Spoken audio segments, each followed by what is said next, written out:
Hello folks, welcome back to another Monday night live stream. Hope you're well, I hope you had a fantastic weekend, and I hope your Monday is off to a flying start. So welcome everyone, hello, welcome back. We are here again for another Monday night of chatting all things tabletop, a bit of random chat, no doubt some bacon conversation, little bits about what hobby you've been up to, what have you been doing this week, what projects are you working on, what games are you excited to hear about. And just generally let me know what you want to talk about. As always, these Monday Night Lives are about the community, they're about you lot. And I'm just here just to gather everybody together like the Pied Piper of Hamelin, just to bring in the crowds and bring you all together for a bit of a weekly catch-up. So don't forget tonight, let me know in the chat what you want to talk about. Let me know what games you're playing at the minute, what games or what miniatures you're looking forward to.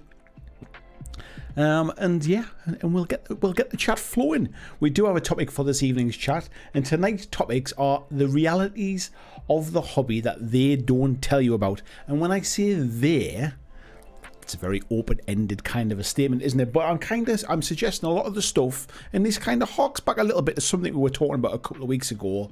The stuff we see on YouTube and on social media versus what the hobby is really like. Those are the kind of things that we're going to be talking about tonight. Let's have a look in the chat and see who we have. We start with Jez Hunter, who was in nice and early. We also say hello to Anna Robinson, who's just donated to the super chat there, saying happy Monday all. Happy Monday to you, Anna. I hope you're very well. Nice to see you in the chat tonight. Jez was in nice and early there, in at lunchtime, saying hello. Major Tom, Ed, hello to you as well. He was saying he might be a bit late, but he will be there. It looks a really interesting topic tonight. Suitor Pumpkin Man saying good morning to everybody earlier as well. Clyde Dashing was before the chat started. Vincent VT, hello to all you early birds. And then Anna Robinson was just in before the stream started. Hello, Anna. What are you playing at the minute, Anna? I've been seeing some amazing 3D printed stuff that you've been knocking out with your FDM printer. But what games have you been playing? Wayne Hayward, good evening to you, mate. He's saying finally cooled down in his hobby den. Yeah, today's been a little bit cooler. It's been a bit more chill today. But we have had a few hot days over the weekend. Super Pumpkin Man saying good afternoon to everybody. Good afternoon to you, Super Pumpkin Man. VJ, good morning as well, mate. How the devil are you? Type 40 Tardis saying hello to all. Blizzards is saying always as well. Nice to see you in, Blizz. RG says, I may go with specimens, but humanity is maybe going too far. This is because I said...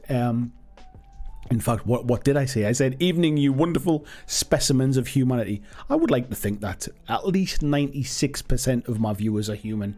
I imagine there might be the odd dog in there or something, or even a hamster or something like that, but I can't imagine there's many alien races in. Super Pumpkin Man saying, whoever wants to check their YouTube notifications before 8 AM GMT is their business. I have no idea what that was about. Haxan, good evening to you, mate. How are you doing? Nice to see you in the chat tonight. RG said he's building some mash ad Martians from a recent Kickstarter that's delivered. Nice one, mate. Always good when a Kickstarter delivers.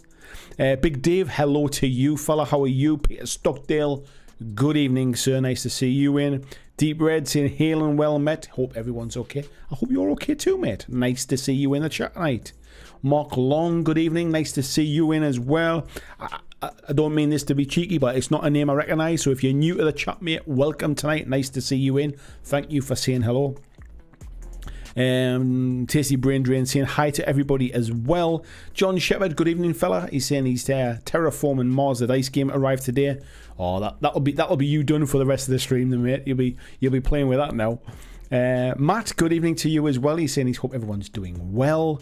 VJ says he's still waiting for his dice game to arrive over in Australia. Zingbo, hello to you, sir, as well. Clive said the early bird gets the stream. Bobby Clark, good evening, mate. He said he's just finished off 70 desert bases. Your productivity, mate, and dedication to the art never fails to amaze me, mate. John said it's been red hot here today in Seaham. It's been chucking it down here, mate, in near Whitley Bay. It's been absolutely throwing it down. Anna Robinson's been playing Moonstone and Relic Blade recently. A lot of 3D printed stuff just for terrain and to use for games of D&D. Very nice.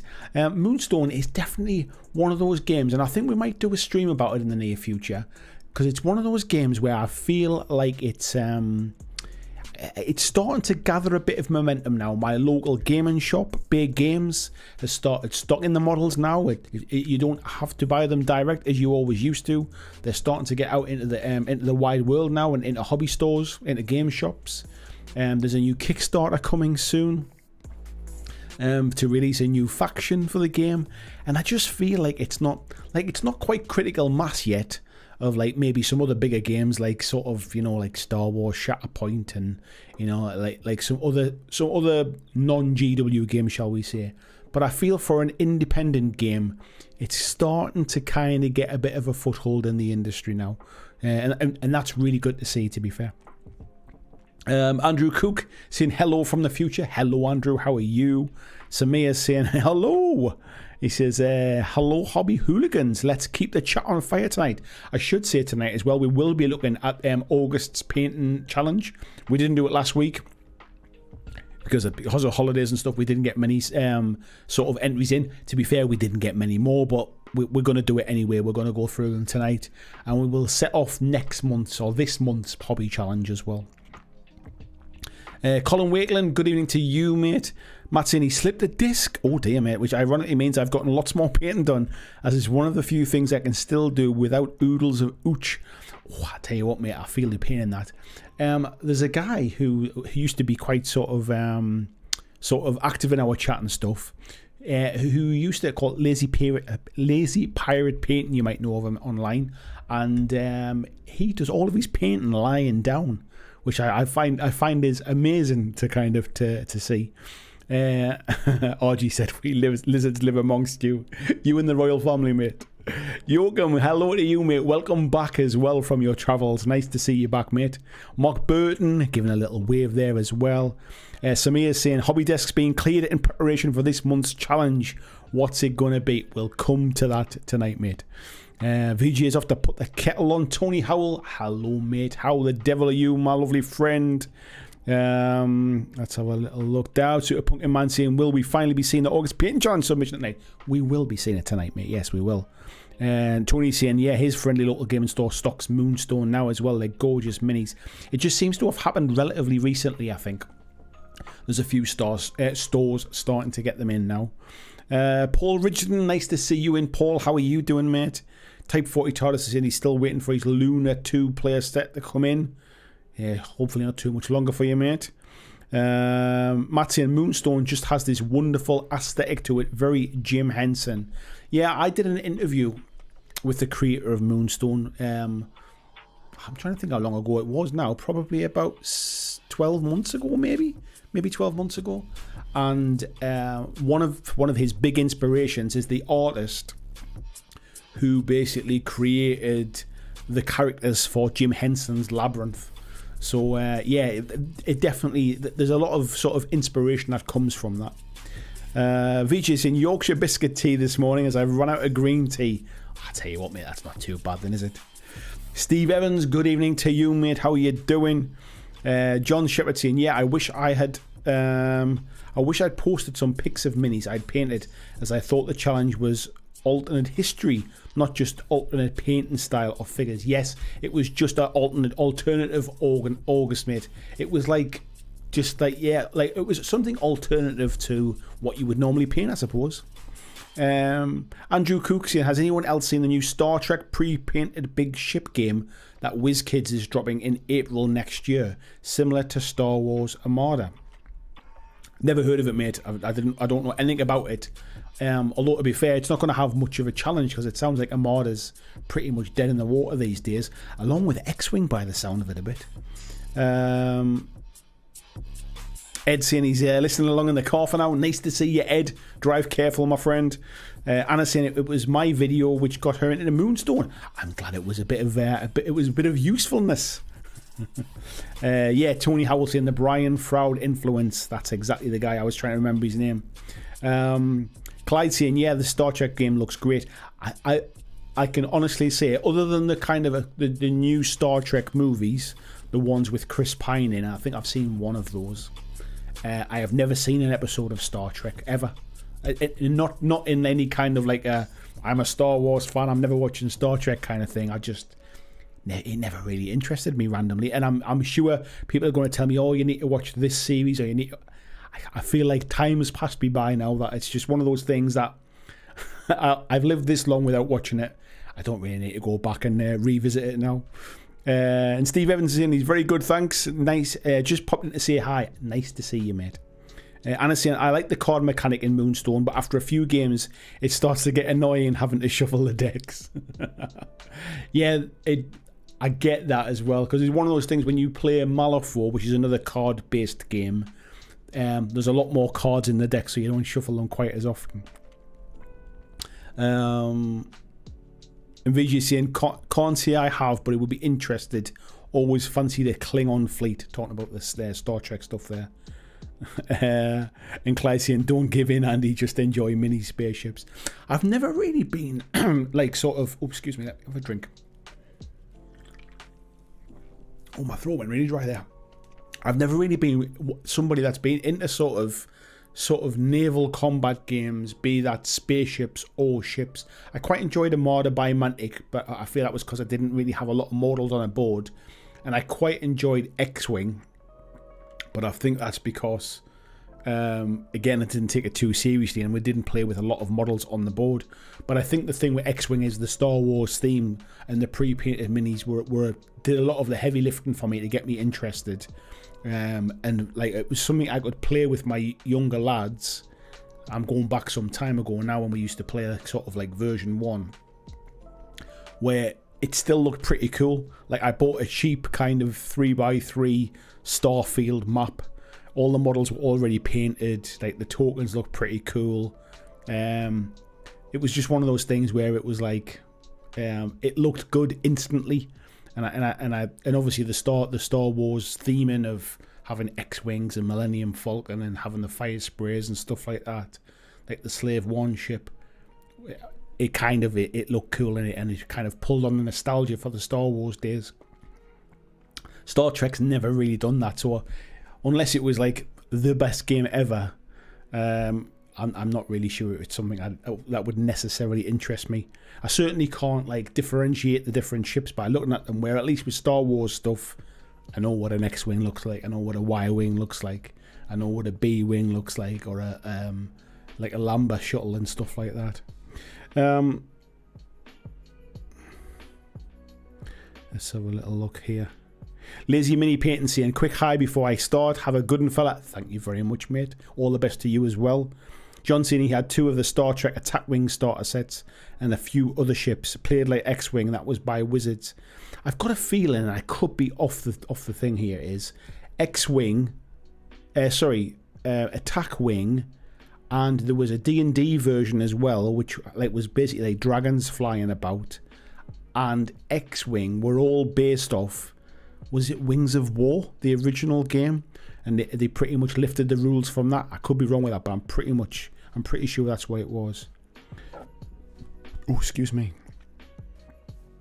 Anna's saying, I love a spaceship game of The Expanse. I've seen that show advertised, like sort of in the recommendation on, I think it's on Amazon, isn't it?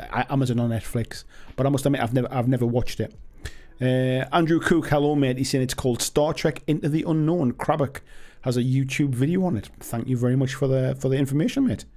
Clyde saying, rumour has it this new Star Trek one's pre-painted too. Interesting.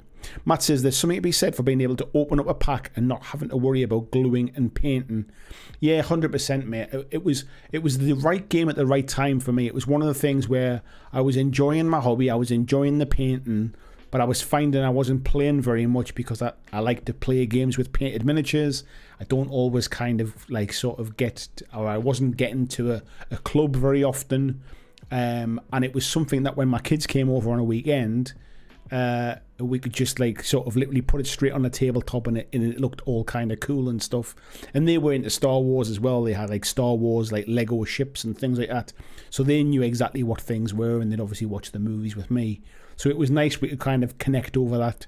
So yeah, the pre-painted stuff and just being able to pick it up and play it was very nice. And I know you can do that with like grey minis and stuff like that. You can't just pick them up and play them, but there was something very nice about them being painted. It's the reason we all paint them. We all want to have that the aesthetic of a nice looking kind of game, don't we? Yeah, Clyde saying they were all similar to that game. Yeah, Wings of Glory, that was it. Yeah, not Wings of War. Jess Hunt, hello mate. He said he's just in and out to be afraid. How's everyone? And how's the recovery, Andy? I'm doing pretty good, mate. To be fair, recovery's going great. I'm feeling pretty good. Still got to kind of keep sort of taking care of myself, making sure I'm not popping any stitches or anything like that.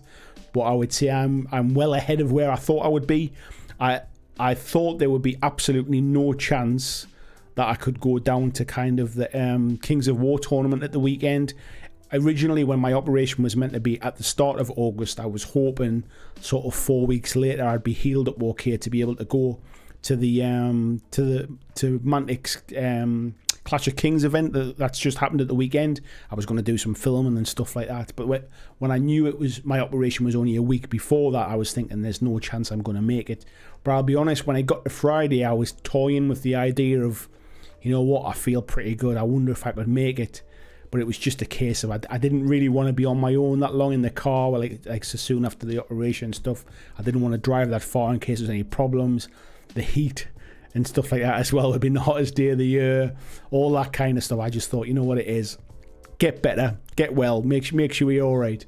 So yes, in a very long-winded way, I'm well ahead of where I thought I would be, mate. But I'm just trying not to kind of push myself for a week or so. Oh, excuse me. Too much talking. That's too much talking. That's what it is. Excuse me. Clyde's in. He's still got his Battle of Britain Wings of Glory. Nice one, mate. Oh, excuse me. Something went down the wrong way. I had an apple after my dinner tonight, and I feel like the acidity of the apple kind of I was coughing away. It went down my throat the wrong way. And I feel like somebody's kind of sitting there riffing. Excuse me. Oh, right. Andrew saying, good whatever to you all. Intended to work on a model with the extra time you gave for the challenge, and work just sidelined it. That's what happens, mate. And speaking of work just sidelined it, we'll be talking about that kind of like the YouTube hobby versus the realities of what the hobby is really like for most of us. John saying, I'm a good fan of Star Trek, but we've only really watched The Next Generation and a few of the original series, but none of the others. Yeah, I've not. I must admit, like I said before, I've not. I'm aware of them because the Star Trek in culture is such a big thing. So I'm aware of like Spock and sort of Picard and oh my god, like James T. Kirk and all that kind of stuff, and the Klingons, and I'm aware of all that stuff. But yeah, I've never seen an episode to actually have any knowledge about it. Samir saying, pre-painted has its place. It's nice just to set up and get playing. My kids love Wings of Glory and X-Wing for that very reason. I think the other side of it as well is there's pre-painted and there's pre-painted as well. And the pre-painted X-Wing stuff was really, really good quality, where you get some kind of like pre-painted like Mansions of Madness miniatures kind of things that are like, you know, they look like they've just been dipped in pots of paint to paint little bits of the models kind of thing, where the X-Wing stuff was really high quality. Wayne saying X-Wing still going, just bought new ship packs. It is still going, mate. My point was that it's becoming less and less talked about by Atomic Mass Games, and it's definitely fallen down the pecking order of where their priorities lie, shall we say. Clyde saying Andy now has Death Maul Robo spider legs. This is why we only ever see his shoulders and head. This is exactly the reason, mate. This is exactly the reason. Tavinda, nice to see you in. Saying, hope you're doing well, Andy. Excited for this chat. Thank you very much, mate. Thanks for your kind words. Mutton Chops, good evening to you as well. Samir saying, Andy with a can of bourbon to clear his throat. I wish, mate. I've actually got Coke Zero with vanilla. So, zero sugar. Does it say vanilla on there as well? At the top there, sorry.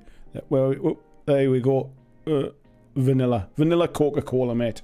So yes, no sugar, but vanilla flavouring. So it doesn't have any bourbon in it, unfortunately. Steve's saying he's painting some second edition Eldar tonight. Project Retro 40k. I am really sorry about the coughing this evening, folks. It will clear, I promise you. John saying Wings of War and Wings of War are really the same game. It must be Wings of War and something else. Wings of Glory. Oh dear me. VJ, I don't know what's going on. Something's gone down the wrong way. Let me sit up a little bit with my robot legs.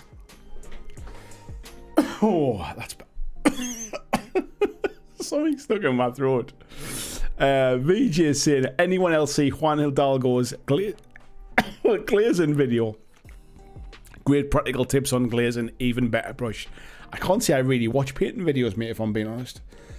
I can't say I do painting that much, if I'm being honest. Peter Cooman says that people need to know, can you still do the happy dance? I tell you what, folks, I am creeping up slowly, he says, creeping up on 20,000 subscribers. I would love to try and make a bit of a push from my side of things to make some amazing content that will get me those last, how many do I need? 1,300 subscribers to push me over to 20,000 subscribers this year. So I'm putting plans in place at the minute with a bit of a rethink and a bit of a rejig to try to really kind of up my game a little bit and get all the cylinders firing again. And I would love to try and push 20,000 subscribers this year. If I do, you will then see the happy dance. So there you go. It might well come back. Samir saying, good choice of frosty beverage. I must admit, I do like vanilla flavoured stuff. It'll clear faster with bourbon. If I had a whiskey mate around here, I would certainly put one in the can and help it out. Yeah, Steve saying Wings of Glory was World War I, Wings of War was World War II. I did not know that, mate. And Jezza saying cyber lung failure. That was it. The operation wasn't on my lungs. Maybe I need to go back for that one. And Type 40 Tortoise is saying, see what happens when you try to eat healthy. Death by coughing. I know. Tony saying, yeah. What's going on? Yeah, what's going on? Naji saying, it's not the cough that carries you off, it's the coughing you carry you off in. It's not even a proper cough. It was just, I could feel something like at the back of my throat. Andrew saying, the problem with Star Wars is few normies know the universe outside of the movies. The EU isn't that known, and Disney said it doesn't exist. You say that, but then a lot of things like Thrawn and stuff like that all comes from the extended universe, which made its way across into Rebels, which made its way across into like Ahsoka and is now part of it. So a lot of it's starting to be kind of recycled and brought back in as canon now, when originally it was expanded universe or extended universe. The other side of it is you don't have to know all of the background stuff. Like it's like saying, are you a fan of Star Wars if you just like one of the films kind of thing, or you've only seen one of the films but you love it? Like of course you are. Like you're a fan. Just enjoy what you enjoy, kind of thing. So I wouldn't criticize anybody for not knowing the kind of the complete history of Star Wars. You know, you like what you like, kind of thing, don't you? Clyde saying, blasted NHS give Andy robo legs, but also General Grievous cough. I tell you what, mate, you got to take the rough with the smooth, haven't you? And VJ saying, someone get the EMT to Andy, the man's going to choke you. It feels like, touch wood, he says, touch wood. It feels like it's improved, but there was definitely something stuck in the back of my throat there. Mutton Chop says, painting gas spores to upset my D&D players this Friday. Can't wait to see how they deal with them. I think you must have sent some my way, mate. That's what I'm choking on, I think. Andrew says, you aren't going to like my advice to get more subs. It's make more videos about 40k. I think there's ways to include 40k and still talk about the wider hobby as well, and use 40k as a lever or as a touch point without bashing 40k, without becoming like a fanboy about it. And I'm starting to kind of mellow on my opinions of using Warhammer as an entry point to introduce people into other stuff. We had a bit of a brief conversation in the Facebook group this week, and one of the comments was about, cut a long story short, some of the people at my games club are quite kind of like narrow-minded. They won't try anything outside of 40k. That wasn't the whole conversation, and it was part of a conversation about something else. But that was the comment I want to reference. And I said, like, basically, don't think of those people as narrow-minded, or closed-minded was the word, actually. Don't think of those as closed-minded, because they like what they like. They've found something that they like, that they enjoy. They've found something that they can get other people to play with them, and they're happy to stay with that kind of thing. It's like people who go to a local pub and just like to drink there because the beer's good and they have a good time kind of thing. They don't feel the need to go to the 10 other pubs that's in the area. They just go to their local kind of thing. So you're better off not trying to change somebody's mind by saying, come and try this new game, it's even better than 40k. You're better off trying to kind of either introduce new people to the hobby, or you're better off just playing your game, having a lovely table set out, lovely painted miniatures, and let them come to you and say, what is this really cool game that you're playing kind of thing. And I'm starting to think that's the best attitude to take when it comes to 40k in terms of my videos, really, as well. Is that I'm not trying to convince people to move away from 40k. I'm not trying to convince people that other games are better than 40k. I haven't really played 40k to have any kind of to have any knowledge to make that argument, really. However, if I can frame something in a way that says, this is how Warhammer does it, and this is how other games do it, or this is how other games are influenced by Games Workshop, or Games Workshop has done this in the past and these companies are learning from that, then I think that's a better way to kind of present things, rather than be like, I suppose for me, being closed-minded about, I'm a non-Warhammer channel, I don't talk about Warhammer, that's for other people to do. I think there's ways and means to do it. So yeah, I think I'm kind of mellowing a little bit. I'm being a bit more chilled, I think. Let's have a little look here. VG saying prod on the Sculpt interview. Yeah, I must admit, man, I've not even spoken to Luigi about it since we chatted like nearly a year ago, to be fair, but I will get to it at some point. Jez is saying there's an exhibition about mini art in Scunthorpe at the moment. I saw that, mate. Yeah, Annie at Bad Squid Games was talking about it earlier. Good if folks go to see it. Yeah, I see I think she's got some of the Bad Squid miniatures have been involved in it, and it's nice to see that like miniatures and miniature painting is seen, shall I say, as art rather than just as in hobby stuff, if you like, or toys. Suitors Pumpkin Man saying, speaking of changing things up, one of my painting submissions I did something different using contrast paints in my airbrush. Very nice, mate. It's always good to do something a bit different. Samir is saying the beauty of those fictional worlds is you can absorb what you like. I love Star Wars, but I don't know every gritty detail of all the canon. And I think you don't need to know every gritty detail of the canon. To be fair, you delve as deep as you want to delve, and that's the beauty of things like Warhammer as well. If you just want to, if you want to pick up a White Dwarf and you want to read White Dwarf and maybe some of the bits and pieces that's in there, that's great. If you want to just read the little kind of, you want to watch the animations on Warhammer Plus, you can do that. If you want to pick up a codex and read the background lore in there about a particular army, that's fine. Or if you want to delve down the kind of the Horus Heresy kind of Black Library books, and you want to go into the background and know every fine detail and watch all of the lore channels and listen to everything, you absolutely can do a deep dive on that stuff. You kind of you find what you're comfortable with, and Star Wars is no different in that.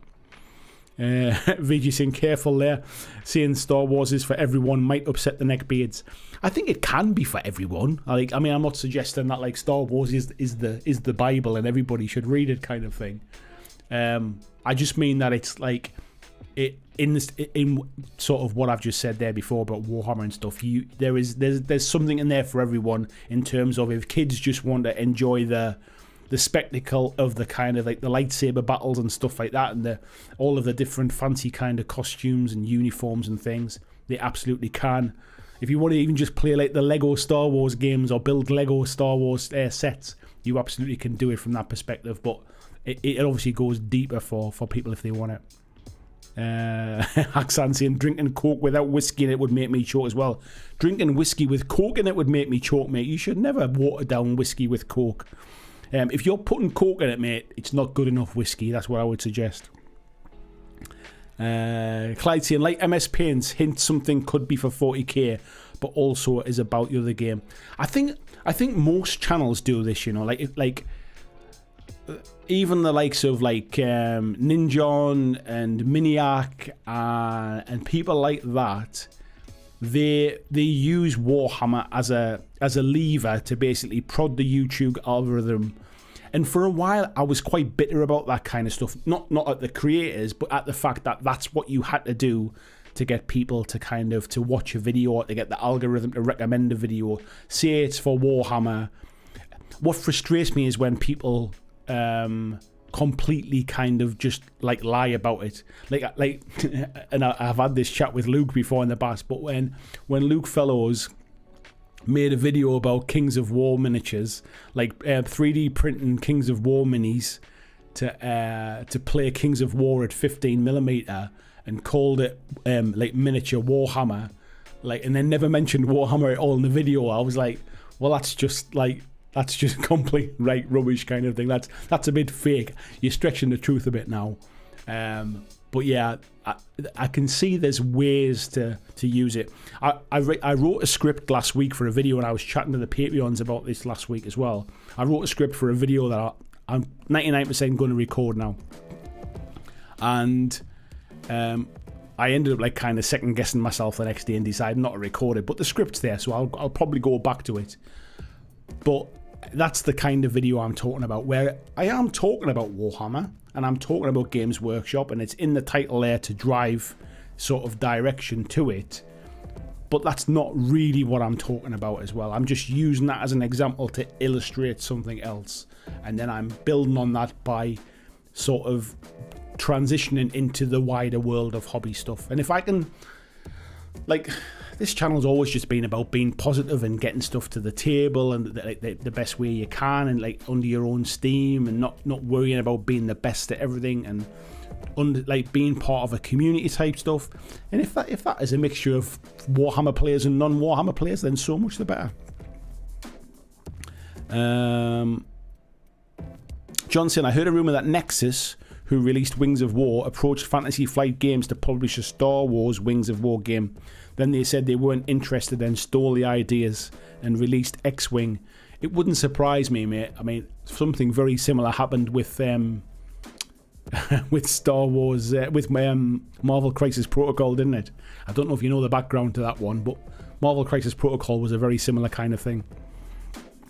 And the background to it, if anybody's interested, was that what happened, and I might be paraphrasing here, and I might not have the full story, but my understanding from what I was told was that Fantasy Flight approached Privateer Press to help them create a Marvel-based skirmish game, of which they started to work on it together, and then it got to a point where Fantasy Flight Games just said to the staff from Privateer Press who were working on it, why don't you just leave Privateer Press and come and work for us, and we'll create a new studio? Which is why a big chunk of Atomic Mass Games staff were all ex-Privateer Press. So they basically came away from Privateer Press and created Atomic Mass Games. And fun fact, if you look in the Marvel Crisis Protocol rulebook, they actually thank Privateer Press in there for their help on the game, and that's the reason why. Luke Pryor, good evening, mate. How the devil are you? Clydean blasted Fantasy Flight. Andrew Cooks is 40k is good enough to get people in the hobby and bad enough that other games are around for people to graduate to it. I don't even like.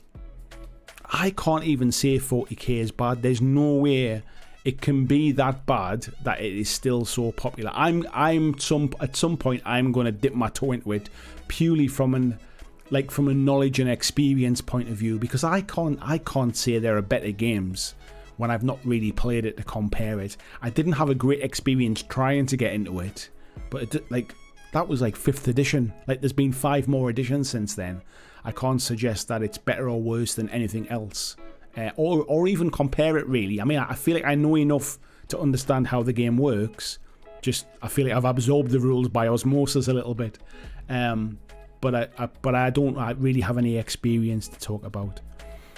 Somebody saying, what's 40k?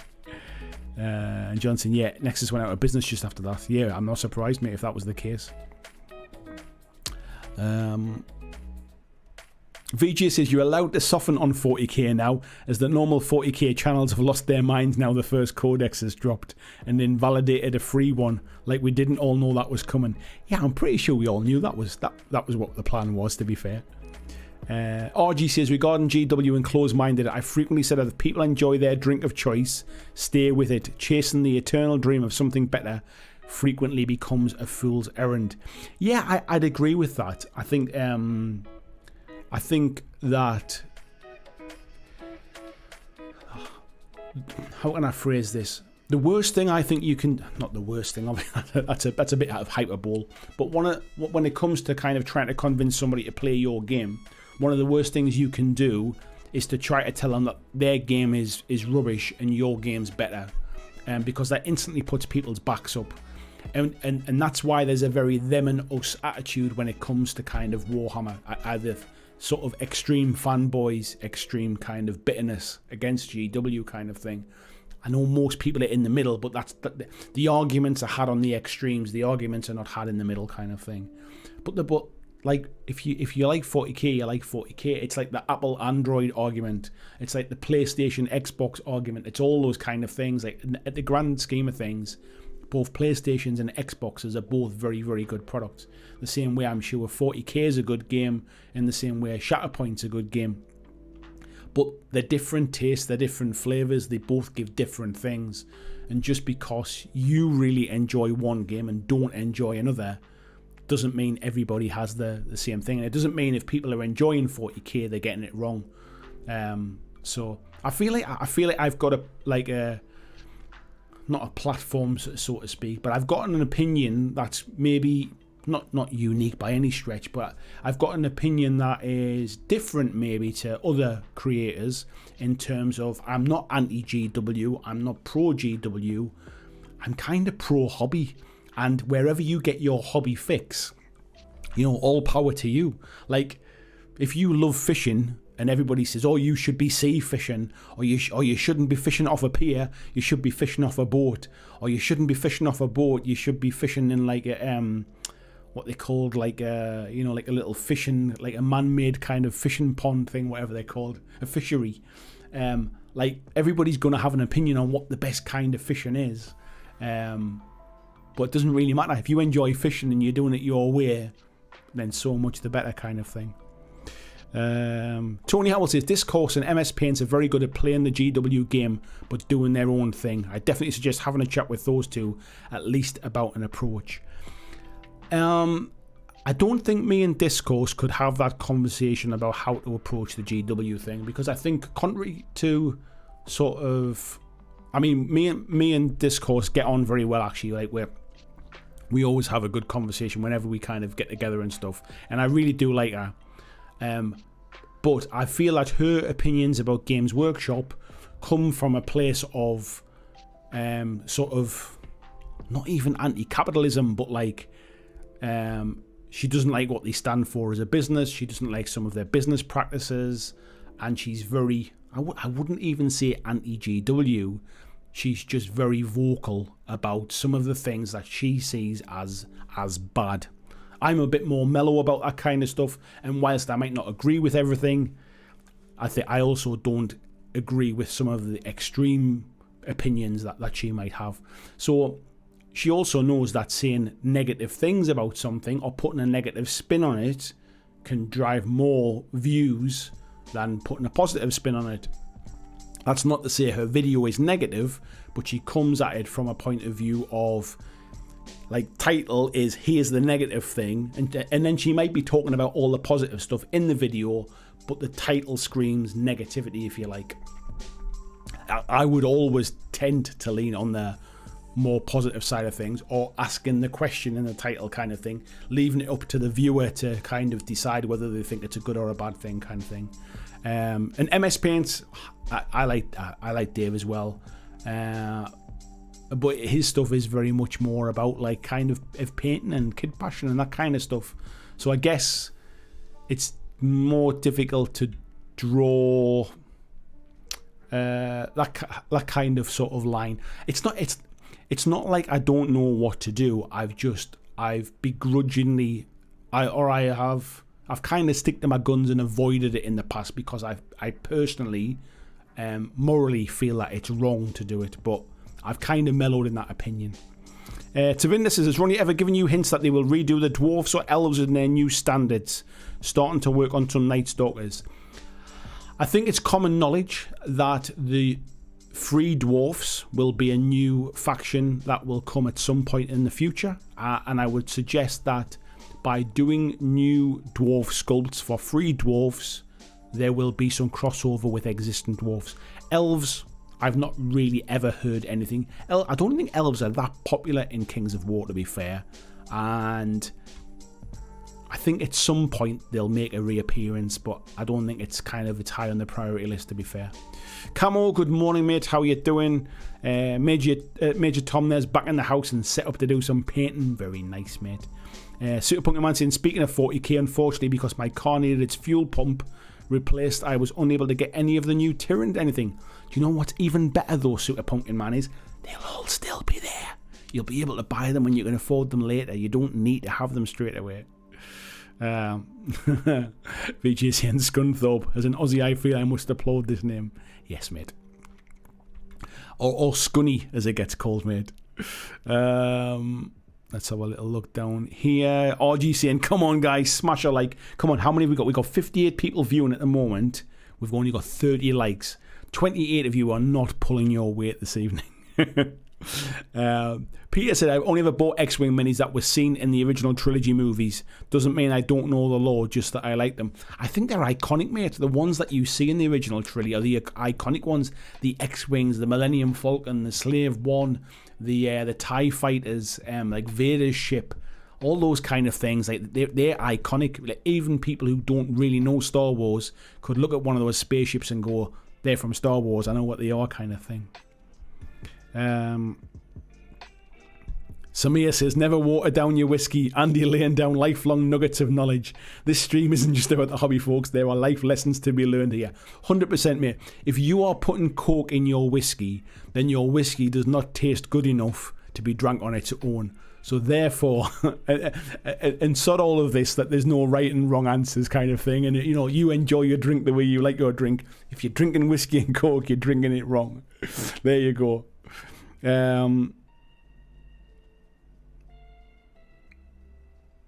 Big Dave says, I miss Luke's videos, always entertaining. I'm really happy for Luke though, because I feel like he made a really tough decision to kind of like to walk away when things were going well. I mean, they might not have been going well towards the end, but he was flying quite high at one point, and I just think he realised that actually it had become a job that he never really wanted in the first place, and that I think he's a lot happier doing what he's doing now. Frantic says, even Painting Face do it. They wrote stuff like in a comment, come on Andy, it's time for you to properly ride the algorithm. Yeah, I think there's an element of, yeah. Major Tom says, Painting Face's Shatterpoint video was called Harder to Paint than Warhammer. Yeah, and this is exactly the kind of thing. It's pulling on it's ringing the Warhammer bell in the algorithm. It's poking the kind of the bear when it comes to like, but especially Painting Face's audience are going to be predominantly Warhammer painters, players, fans, because obviously like Peachy has brought like that audience across with him, so he can't really kind of ignore the fact that Warhammer is where his audience is. And I think you see it in other channels as well, where they have a core audience dedicated to kind of Warhammer. the minute they do something that isn't Warhammer, it never does as well. Like even people like on tabletop who do not on tabletop, sorry, play on tabletop, who do a lot of 40k battle reports.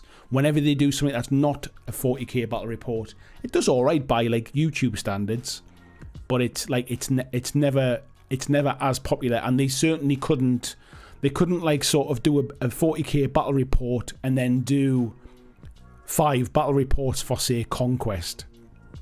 What they do is they do sponsored content for Conquest. So they lose views, but they gain a financial income by doing it as a sponsored video. They'll do a sponsored video for Kings of War.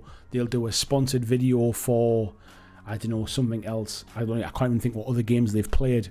But you'll generally see them doing sponsored content for that kind of stuff and dropping it in as a one-off video and then going back to their core audience of stuff.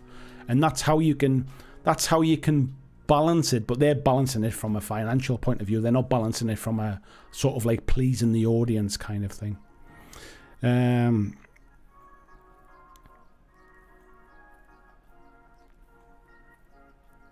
Deep Red says, if you can attract some diehard 40kers over, then I'm all for it. I think it's not even about them being diehard 40k players. It's just about them being happy hobbyists. Like I want positive hobbyists. I don't necessarily want sort of like extremist views when it comes to like which games they love. I'm all for passion. Like I just don't want the kind of the infighting that comes with my game's better than your game, my console's better than your console kind of thing. Greg Cherry saying this is some good thinking, creative ideas to get the algorithm to work with you. Yeah, I think so, mate. Yeah. And Ed saying they didn't steal the system, they licensed it from the Wings of War guys. Okay, mate. Yeah. VJ saying MS Paint's recent video on making minis was a good one. He does some fantastic sort of video production. I mean, that's kind of his background. That's where he comes from. He works in media stuff. So it's no surprise that his videos have always been top quality kind of thing. But yeah, I think he's obviously working in partnership with Wayland Games at the minute. He's done a few videos with them. And yeah, all power to him. All power to him.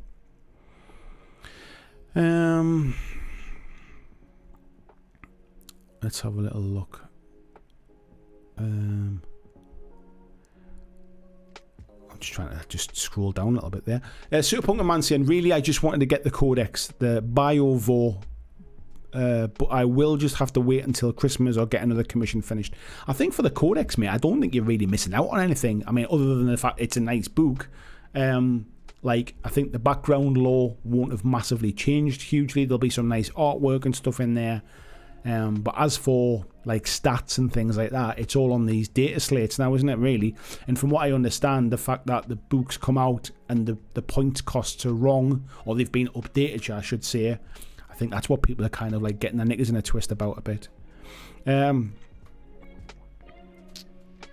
Tony says, go for it.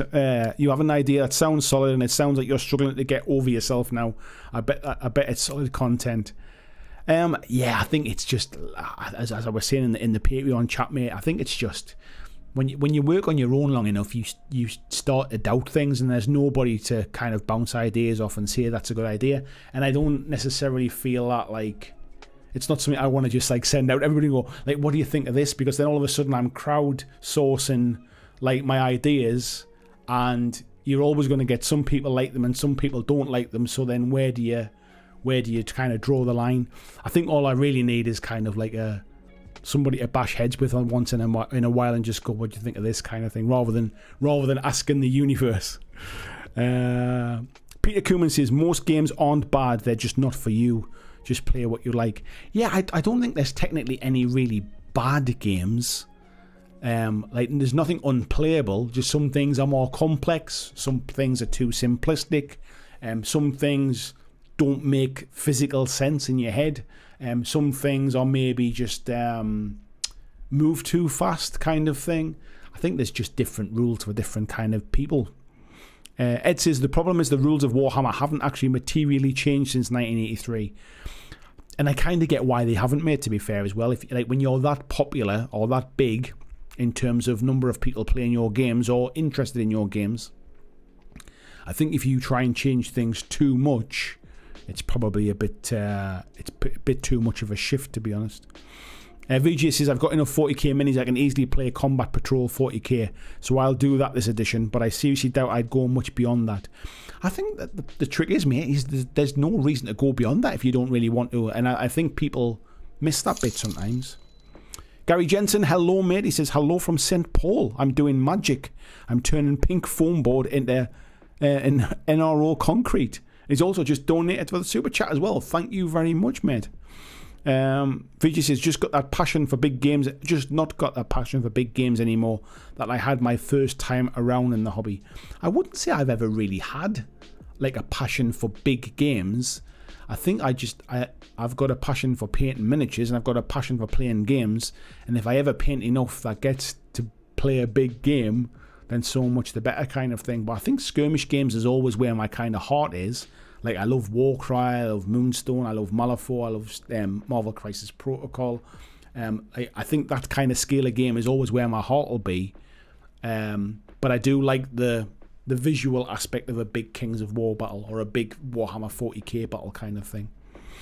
I think I just have the dedication it takes to getting a big army on the table and forgetting everything else for a while. I'm not sure I've got that dedication anymore sometimes. Not dedication, maybe it's not the right word. That focus. Clyde saying his game is mostly painting. Nothing wrong with that, mate. Oh, excuse me. John saying, oh, well, looks like I'm going to have to buy a Death Guard Codex and a Dark Angels Codex, as those are my two 40k factions I'm working on. I think it really... You know what, I'm not going to talk about that because it's something I want to talk about in another video, so I'm not going to talk about codexes and all that kind of stuff. Samir Patel says, pro hobby, and this is exactly why I love this channel. Thanks, mate. Yeah, I just want people to enjoy the hobby, and I want people to realise that it's not always about sort of how much money you've got. It's not about how good you are at painting. It's not about how many models you own. It's not about how often you hobby. It's not about how often you play.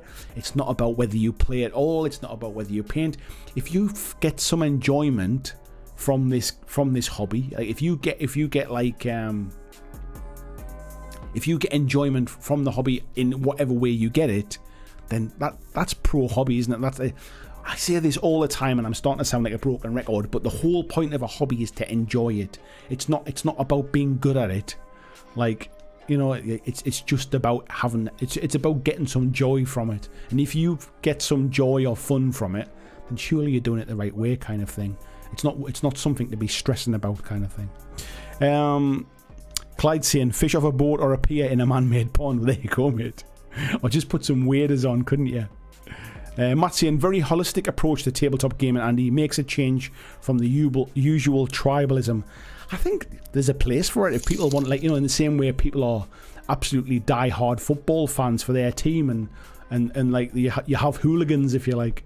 Samir Patel, thank you so much for the super chat donation, mate.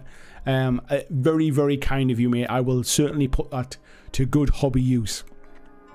Yeah, you can have tribalism, and like you'll always get extremes, and I think some people want to fight for their fight for what they believe in, if you like. But in the grand scheme of things, like would I fight for my family? Absolutely. Would I kind of like lay down my life for my family? 100% I would. Would I lay down my life for my hobby? No, I wouldn't. It's just meant to be a bit of fun. And if it gets that kind of angry and that sort of because there's a fine line between passion and then just fanaticism for the like extremism, if you like. And I'm definitely in that boat of like I just want to have fun. And if I can show you this cool new game that somebody might have fun with, or I can show you these cool new models that I've just seen, like, they're not for everybody. I'm not expecting everybody to go out and buy them. I'm not telling you the latest hotness. It's just like, here, have a look at this. What do you think of this? Look at these cool tokens. Look at this really nice rulebook with like beautiful artwork inside it. No idea what the game's like, but isn't it beautiful? Like, isn't it great we can get these independent rulebooks that look this fantastic now? It's always about that kind of stuff, you know, like these paints that are like half the price of Games Workshop stuff. What do you think of those? Like those kind of conversations, really. Peter saying, I'm painting a Space Marine Predator, by the way. I haven't painted any Space Marines in a long time. I actually do enjoy painting Space Marines, if I'm honest. Tony says, I'm pro hobby, but I don't play anything. I just make stuff and paint stuff, and I do try to help where I can. I love the fact, Tony, that you know what you enjoy, you know what you don't enjoy, and you don't try and convince yourself otherwise. Like you don't try and force yourself to play if you know that's not what you want to do. You know you just like painting cool models, so you buy cool models and you paint them and you show them off to people. Like I think that's really admirable, and it's a lot of people can take like some not only some pleasure from it, but some advice from that as well, as in like find where your enjoyment is, find where your fun is. Find your fun. There you go. Camo says, any news from the Mantic Epic survey? There was some news, mate. It was in the interview video that I did with Ronnie, where he talked about what their plans were for Epic. And essentially what he was saying was, to save you watching it, because I'm good, like I could just go and watch the video. What he essentially said was they had a really good feedback from the survey. The vast majority of people want them to go ahead and do it. The majority of people that want them to go and do it were mostly wanting plastics. There was a big chunk of people who wanted STLs as well. So what's come out of that is that they definitely will go ahead and do something, but they're not quite sure about what the outcome will be in terms of like what the product's going to look like at this time. Ed saying, we got E-Wings and Ahsoka. That was a cool moment. Yeah, I'm quite enjoying Ahsoka, I'll be honest, mate. I watched is it the 4th episode? I won't say which one it was, but I think I watched the latest episode anyway, last week's episode. I watched that last night. I've not had a chance to catch up on it yet. So yeah, I just watched that last evening, and yeah, I'm enjoying it. I'm looking forward to the next episodes. And then VJ's just chatted briefly as well there about the Epic stuff as well. Clyde saying, at least they haven't brought over the Sun Crusher, also known as Flying Ice Cream Cone of Death. Let's have a little look. This is jumping around all over the place, this now. Let me scroll down here a little bit. Kentryu was saying, went to Colours Wargame show on Saturday at Newbury Racecourse. I saw that was on, mate. Again, it's a bit of a drive for me, but I've always heard good things about Colours. So it was an excellent mix of traders and display games. Pretty much no GW other than it bringing by. There's so much out there to discover. Was it pretty much all historical stuff, Kentryu, or was it a mix of more like sci-fi and fantasy as well now? VG says, passionate positivity, now that's the jam. Leave the conflict and aggro-based clicks at the door. Yeah. And Matt says, extremist views, let the resin versus plastic wars begin. I think plastic versus white metal is probably a more controversial topic. Yeah, John says he's been to loads of wargame shows in the UK but never been to Colours or Salute. I've enjoyed Salute in the past, but I just feel like it was a bit samey. But I think I might go again next year. It feels like I've had a big enough break away from it that it'd be nice to revisit it again. Lucian, dive headlong into board game world and you'll find out for sure there are bad games. Yeah, maybe that is the case. Or do you think they're bad, or do you think they're just not your jam? Mordecai says, isn't MCP an easy win for views? It seems pretty popular and you enjoy the game. I think unfortunately, mate, there are some games that you would think would do obviously well.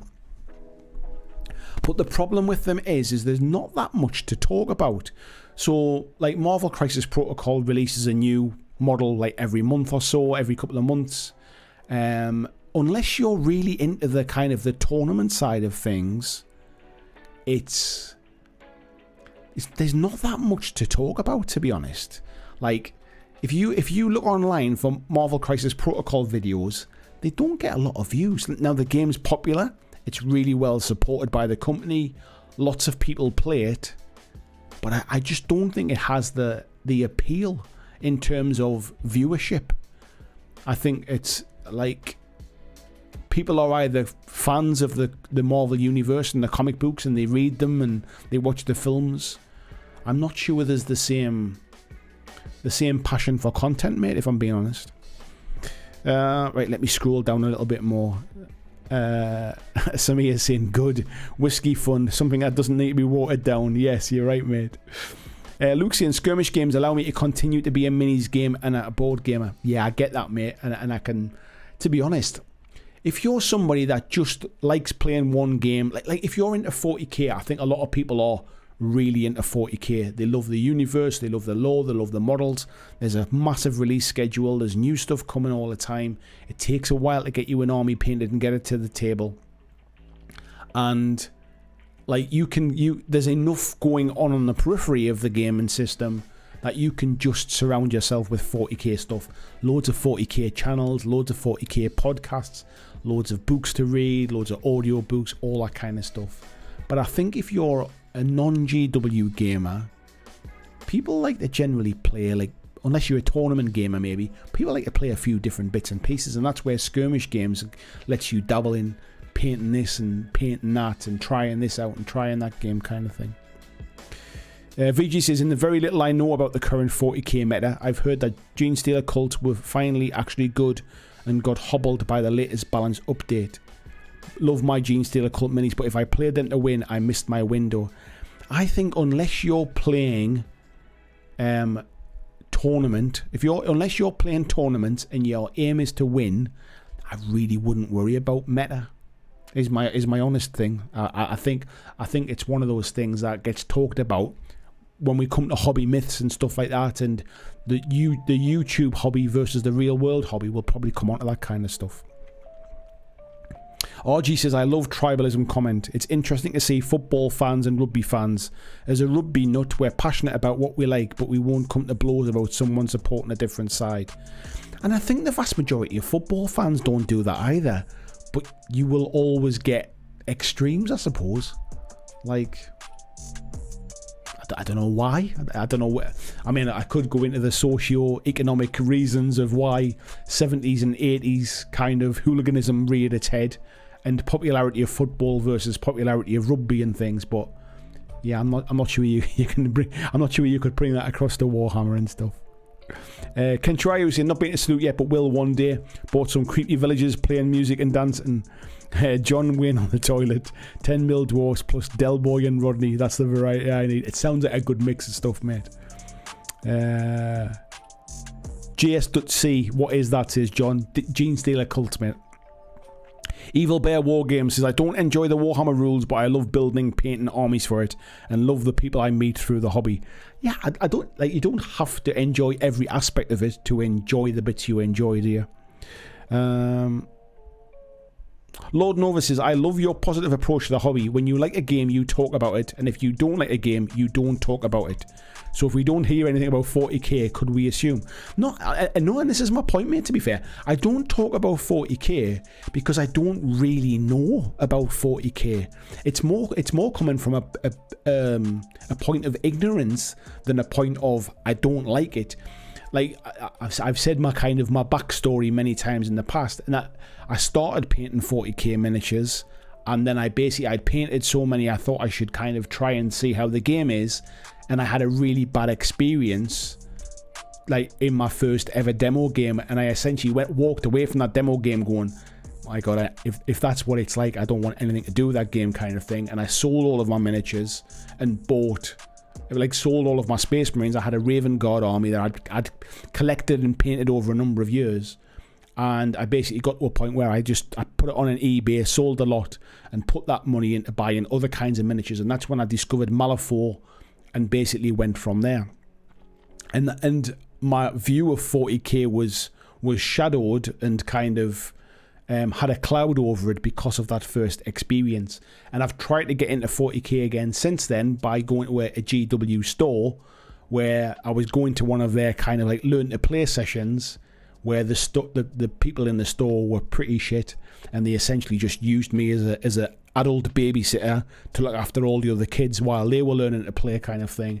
And so I only ever went to one session for that and never went back again.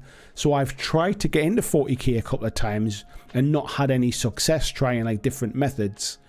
But I love the miniatures. Like, I'm sitting here, I've got Warhammer, like, you know, like not the Joy Toy things, the McFarlane stuff. I've got like I've got 2 Space Marines, and I've got an Orc up on the shelf there. I love the 40k kind of aesthetic, and I like the background, and I like the miniatures. But I've in the past I've just decided it's not really for me. And I like other stuff as well. So yeah, it's more a point of ignorance rather than a point of like I don't enjoy the game or I don't like the game.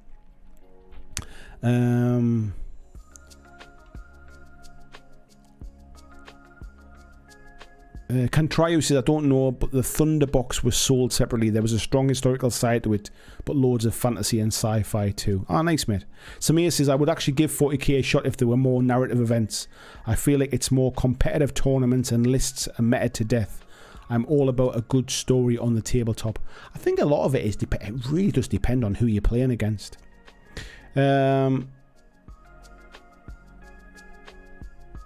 Peter says he's painting that Dark Angels army he bought 2 years ago. I'm about halfway. Terminators, Command Squad, Speeders and Bikes, Scouts, Land Raider, Razorbacks, now Predator and Tap Marines. I actually I think I'd quite like to paint like a Space Marine army just as a bit of a hobby project. Not even necessarily to play, but just I think the models are kind of cool, kind of thing. I know they're a bit like a bit vanilla, you know, they're a bit plain, but you know, they're just they're easy to paint. I think they're just like but they're a nice looking army when they're done. Yeah, Luke's saying there's plenty of games that are not for me, and then there are a select few that are just straight up bad. Maybe I've avoided the worst of those ones. And Andrew's saying MCP, there's a new starter set coming out featuring the Avengers that they may move the needle view wise. I potentially, mate, but I still think they are. The audience for MCP, if they're not aware of it now and they haven't bought into it by now, I think they're probably unlikely to buy into it. I'm not sure the new starter set will suddenly generate a load of new players, because they're essentially re-releasing the original box set with some new sculpts, with some new stats, but they're essentially like, you know, if Hulk and if Iron Man and Captain America are what takes your fancy, you've probably already bought the core box, to be fair. Let's have a little look down here as well. Mark All, how you doing, mate? Nice to see you. He said, sorry, just had the chance to log in now. Hope you're feeling better. I'm alright, mate. Major Tom saying, did I miss the minis? No, actually, we haven't even started them yet. I didn't even realise the time. I haven't really gone onto the topic for the chat. I haven't shown the minis off yet. Let's dive in now and look at the minis, and we'll take it from there. Because I must admit, I kind of got caught up in the chat and completely forgot about that kind of stuff. So let's make a start looking at August's submissions. So starting with Mr. Ed Hanley. Let's get my emails up here so I can read the comments, what they said, because people always have kind of a little bit of spiel as well. So Ed's saying, this is an Amelin Scion for Rune Wars in winter as an alternative to the usual summer scheme you see Wood Elves and their allies in. I'm not a model I'm familiar with. I know what Rune Wars is, but I'm not familiar with the particular model itself. But I must admit, it's really nice, mate. You've done a cracking job on it. I love that green in the mouthpiece here as well. Really does kind of, I'm saying mouth, it's like a treeman type thing. Really good. Love the little toadstools and mushrooms and stuff hanging out. Really is nice, buddy. And here it is from a slightly different angle. Basin is really on point, mate. Love the bit of snow on the base. Really is nice. I love these kind of the leaves in here as well. Just the little highlights on them and stuff, making them stand out. And the little white dots on the mushrooms just really pop from that with the darker brown backgrounds. Really nice fella. And here it is from the back as well, with a little kind of fungi growing from the plants as well. Nice. And then he also sent me a second submission very late on after I gave an extra week, which is nice. And he said bonus content, literally alternative this time, as this is a high elf Voltigeur from the Alternative Armies Flintlock range. I painted him completely by accident after finding him while looking for minis. I didn't mind wrecking to practice using ink to zenithal minis. Very nice, mate. Love the colour choices. Really, really nice and sharp. Does stand out. Basin looks on point as well, mate.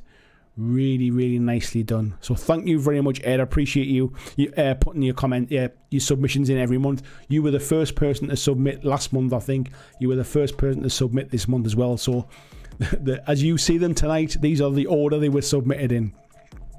So yeah, Ed was first. So thank you very much, Ed. Next up, we have Mr. Page Neo, Newbie Dice. And he has been painting some Star Wars Shatterpoint. He says, painting Star Wars instead of fantasy. Oh, I must have actually I've missed one of his submissions off as well. He actually also painted up a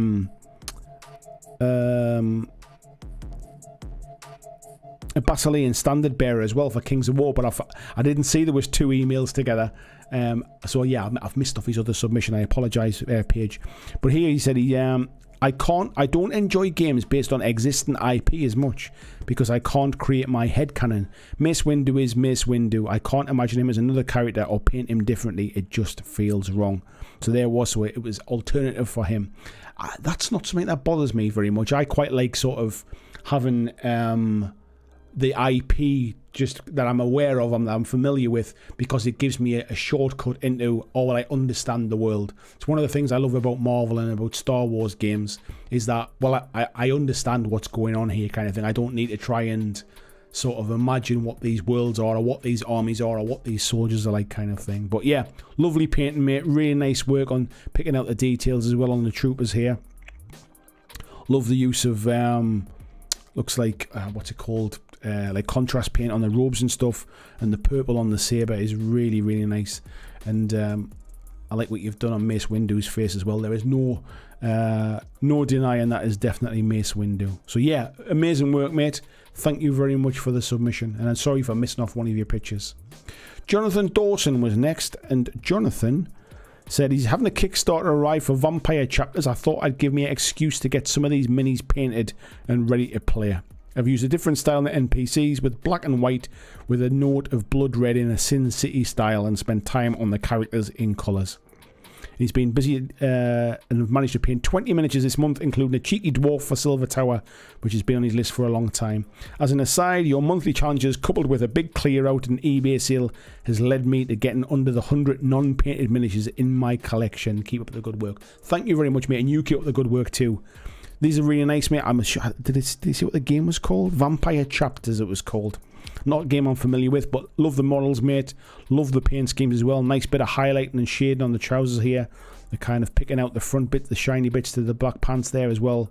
Looks really cool, and it definitely gives that kind of like Sin City vibe to it as well. Nice mixture of different characters as well for the game. Like some kind of sort of woman out jogging type thing, some kind of football hooligan we've just been talking about there as well.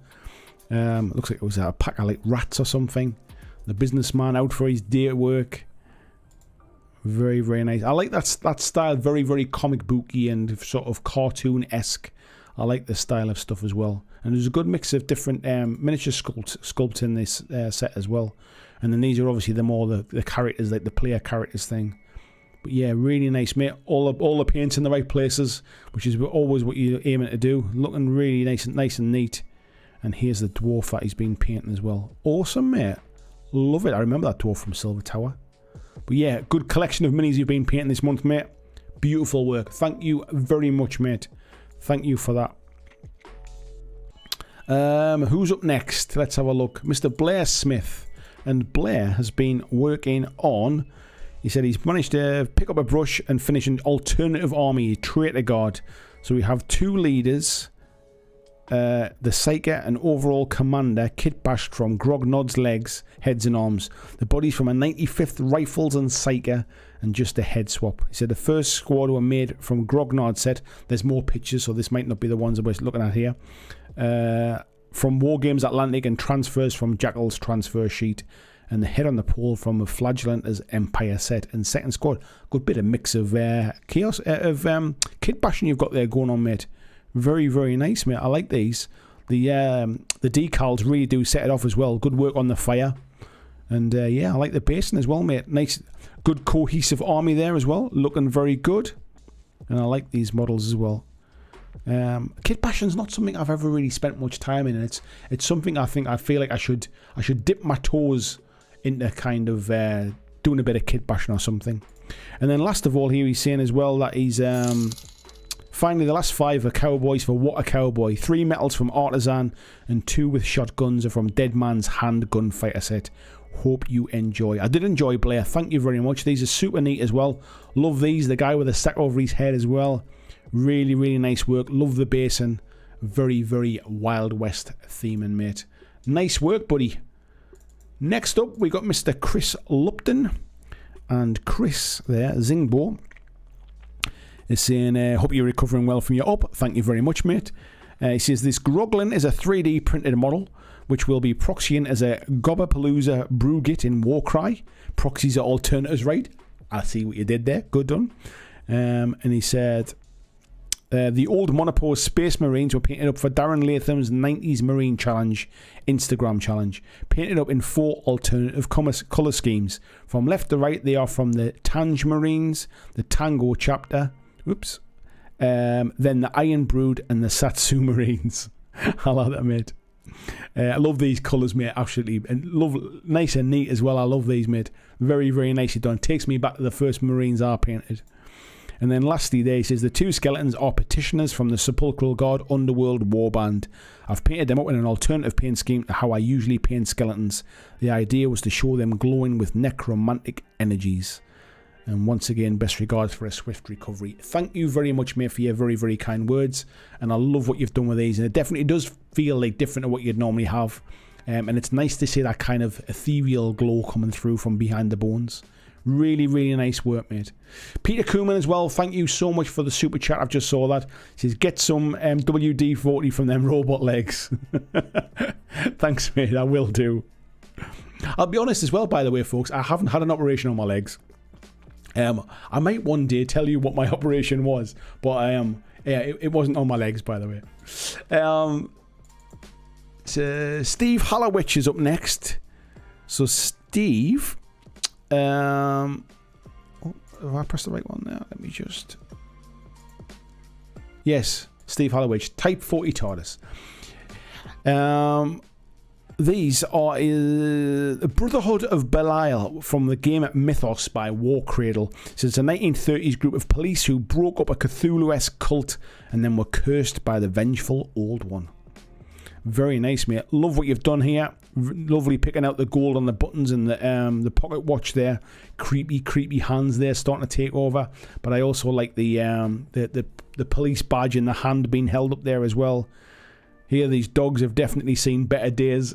They're looking a little bit rabid there as well with the red eyes. And this copper here definitely looks like he's just looking for somebody to beat a bit of police brutality. I think ready to go on there. These couple of characters as well. Love this kind of the pink with the matching pink shoes as well. Very nice. And I love the green overcoat there as well with a little police badge on the chest pocket there. And this fella looks like he is not having the best of evenings, and not somebody that I would want to be meeting down a dark alley. But lovely paint job, mate. Love the red eyes there. Nice picking out the teeth there as well. And I love the kind of the texture to the kind of the... I can't even see hairy arms. I'm not even sure if it's hair or kind of scales or what. But yeah, nice texture to it, mate. Fantastic work. Lovely minis as well. I am familiar with the Mythos range, and there are some beautiful minis in that range. But thanks for entering, mate. Thank you for showing them off. Next up, we got Mr. Kent Yeomans. I'll just zoom in a little bit there while we... Anybody that's spider trigger warning there, shall we say? Ken says, I realised I had an entry for Alternate August. Picked up this pre-primed D&D spider. Was going to paint like a Black Widow, but my girlfriend Claire suggested as an alternative to do a purple colour scheme. Apparently there are purple spiders. Many thanks. I hope you're on the mend. Thank you very much, Kent. I'm not going to spend too much time on this because I know some people don't like spiders and they've got a little bit of nervous disposition. However, the colour scheme is fantastic, mate. I love what you've done across the... I don't think it's called a carapace. I forget what the bulb on the back of a spider is called. But yeah, it's creepy nonetheless. And it looks realistic enough, mate, that I think a few people will be getting the creeps. Lovely work on the eyes there as well with the little dot on them. But yeah, beautiful work, mate. Very, very nicely done. And yeah, you should be rightly proud of that, mate. A good alternative scheme. Thank you very much. Next up, we have Mr. Mordecai Toth. And Mordecai's said, this is an alternative Space Marine Terminator inspired by the Dead Space video game. The STL is free to download on Cults 3D from the designer Nap King. Very nice, mate. Love the basing that you've done there with a little bit sort of cropping up from the base there. Lovely work on the metallics. I love the blue glow through there as well. It is very much Dead Space inspired. I can see that, mate. And I like what you've done with the weapon as well, mate. Beautiful work. Thank you for entering. And I really do appreciate you sending those in. Next up, Mr. Clyde Dashing. And Clyde has been sending in a Modifius's for Modifius's Fallout. This is an NCR Ranger. Lovely model, mate. I love the kind of the basing on this as well. I'm assuming it must come sculpted like this, does it? If not, I apologise, but it looks like that kind of thing. But I love the basing. It's something a little bit different that you don't often see, kind of walking around over kind of like old signs and stuff. But beautiful work on kind of like the denim on the jeans there. I love the griminess around the coat. Very, very nicely done, mate. Really, really nice. And the lenses as well in the helmet there, like under the helmet with the face mask. Really, really nicely picked out, mate. Beautiful colour choices. Nice and subtle in places where it needs to be. Really, really nice, mate. Well done. Well done. I love it. Next, we got Mr. Joachim Gustafsson. And Joachim said, I got hardly no reception here in the Norwegian mountains where he was out hiking.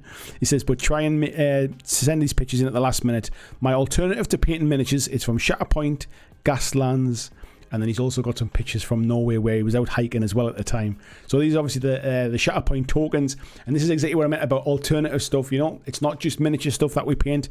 We also paint these as well, and these are a little bit of inspiration to some others as well, I would imagine. Beautiful on that metallic blue, mate. I love that. I don't know if that is that like a colour shift thing or something like that, but I love the metallic blue to that. These are the Gaslands, the short, the turbo, and medium and long ranges. Very nice, mate. Love the little kind of decals on them as well. Very, very nice. Yeah, these really do stand out, mate. They're lovely. And these are definitely better than just having a few bits of cardboard kind of tokens and stuff like that, aren't they? Really nice, mate. I love the decals and stuff that you've used on these as well. Beautiful, mate. Beautiful. And then here's some more of the Star Wars measuring tokens as well. I love that kind of the shading there to the moon bit there as well. And I couldn't not show these off as well. This is where he was out kind of hiking out in the mountains when he was trying to get a signal to send these pictures to me. And what a beautiful landscape. And I'm sure this will inspire a few people for terrain for their boards and for basing material and that as well. What an absolutely beautiful place to be out in the middle of the wilderness, mate. So thank you for taking the time to submit them, and I'm glad you had a fantastic time, mate. So Marcus Schneider, Mr. Marcus Schneider, here we go. He's up next, and he said, so here's his painting submissions for July. It's and August. So for July's Fantastic Fantasy, I painted a very special mini, my Ideneth Deepkin Alkian King. Let's have a little look. Is that in here somewhere? Is that here must be? Yes, here it is. We'll have a look at this one. This is beautiful, mate. Really nice. I love the shading of the white to pink on the kind of on the, I don't even know what you call them. They're not fins. What are they? Legs? Whatever they are. And I love the kind of the yellow and the orange and red here as well. Beautiful, mate. Really nicely picked out. Lovely metallics on the shield and on there as well, and the weapon. Very, very nice, mate. Love the colour contrast between the actual the beast, if you like, and the rider. Really, really nice work, mate. I love these. Not a model I'm familiar with, I'll be honest. I do know the Idoneth Deepkin stuff, but the background really sets it off as well, mate. And yeah, beautiful, beautiful work, mate. He said one of his favourite DC superheroes was Aquaman, King of the Seas, and was riding an Idoneth Deepmare who wants a paint scheme was inspired by Aquaman's trusty steed Storm that he painted a little more like the cartoon version rather than the comic. Nice, mate. So then for alternative August, I went with an alternative timeline of Fallout, and paint 2 classic looking Protectorons wandering the Mojave wastelands. And these are nice as well, mate. Love the little bits of silver that you've picked out. The black for the domes there really does set it off. Little bit of weathering around the joints and stuff as well, and the basin is absolutely on point, as the kids say. And yeah, the background set them off lovely, mate, as well. Beautiful work. Whoops. Oh, I didn't know you could do that. Let's not do that. Really, really nice work, mate. Appreciate you sending those in. And yeah, it's nice to see some. One thing I do love about these kind of these community painting challenges is the variety of stuff that we see. It's not just like the same game or the same game's company or even the same sort of like miniature types. There's just a mix of so much cool stuff. Samir, let me go back to them emails there. Samir Patel as well has put in his stuff. He says, here's my entry for August Alternative Hobby Challenge. I painted out a mini from the bolt action alternative world of Conflict 47. This model is a US M5A2 Coyote Light Walker painted up in a typical US Army green. Let me skip the one. There we go. That's a better picture, isn't it? I took the opportunity to use some new basing materials, tried weathering by using a small piece of sponge and stippling on dark brown and silver to show wear and tear. Thanks for giving me an excuse to get one of ththese walkers and seeing it through to completion. It's really, really nicely done, mate. I love what you've done. The basing is absolutely fantastic. I love the green and the grittiness of it. The kind of the weathering really does set it off as well. You can really see here as well with the decals on the shoulders. Really nice with the searchlight as well, and the little bit of kind of orangey red to the visor is a perfect colour because it really picks out with the oranges of the flowers as well, which just balances it out. It's something that like doesn't get talked about, but triangles in painting miniatures is something that attracts the eye, and by having, and it might be intentionally or it might be accidentally, but by having that orange visor and then having the orange flowers, let me just get rid of this one a second. By having the orange visor and then having the orange flowers either side creates that triangular shape that kind of just draws the eye, and it's subconscious, but it works an absolute treat. So beautiful work, mate, and thank you very much for submitting that. And last, and by all means least, is my entry, because I painted something this month unheard of. I've been really off the painting wagon, but I actually did finish something this month. So here is my painted stuff. I've painted some Star Wars Shatterpoint miniatures, and I'm looking because I've been doing some more as well, actually. So I've even been painting. He says I've even been painting their clone troopers as well. So yes, so I painted up Ahsoka and the Night Owls here as well. And yeah, I kind of just decided I'm not gonna try and kind of go over the top. I just want to get them done. I want to get them on the table and be able to start playing the game. So I kind of just painted them basically, and just didn't really overthink them, and didn't think about sort of lots and lots of highlights or anything too smooth or any of that kind of stuff. And as I mentioned a few weeks ago as well about my eyesight's not being great close up, I bought my cheap £2 pair of reading glasses, and it made the absolute world of difference, and it kind of stopped me getting a headache while I was painting, and I just got stuff finished. So yeah, this is my painting stuff. It's not very often I show my own painting stuff off, but here I am. This is what I painted this month as well. So yes, I'm happy. I'm happy with that. So yeah, that is the community stuff. That's what we painted.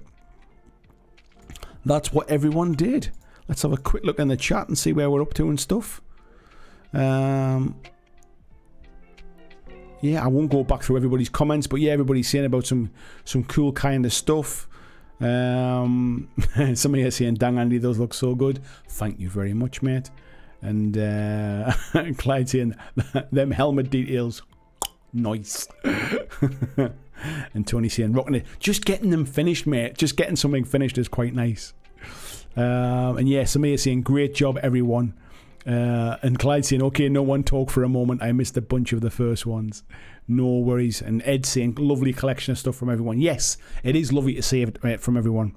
And Joseph Cresswell says, how do we submit pictures? So what we do, Joseph, is every month we have a challenge, and it's not a competition. It's not about who's the best. It's just about to try and motivate people to, you know, if you're in a bit of a hobby slump, or you need a bit of a nudge to paint something, the hobby challenge is just about getting something painted.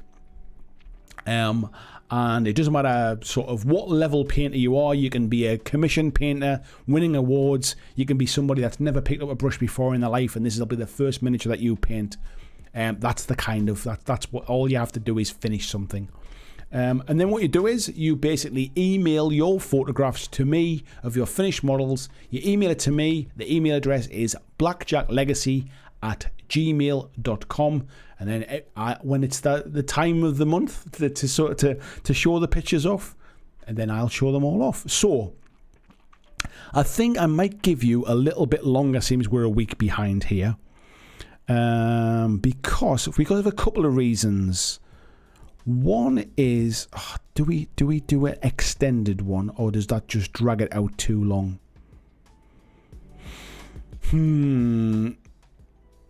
Right, I'm gonna give you a choice, folks. Do you want to do a short one, where you've only got 3 weeks to get something painted, or do you want an extended one where you end up with about 7 weeks or 8 weeks to do something a little bit more detailed? So let me know in the chat. Do you want a short one or a long one? And we'll see what we do, and then I'll tell you what I think the challenge should be. Clyde saying, what's the topic? I think depends upon how long you've got, mate, as to whether I kind of have something massively open so you can just include something that's on the paint table, or whether if we give you people extra time, do we come up with something a bit more creative? And Mordecai saying it depends on the theme, I think. Yeah, Samir is saying end of September, 3 weeks. And Type 40 Tours is saying short. Yeah, and Clyde saying 3 weeks is, and Samir is saying 7 weeks, and we make a big terrain piece. It's kind of where I was thinking, do we do like a big one? I think most people want a short one. It looks like it, so let's go with a short one. So you have from now. The challenge has already started, and I need you to send them to me by October the 1st. Sunday, October the 1st. We'll be showing them off on Monday, the 2nd of October. Okay, so everyone's saying short. That's what we're going with. So to do something short, let's keep it really, really kind of open-ended, so it's for everybody. And we are going to have let's have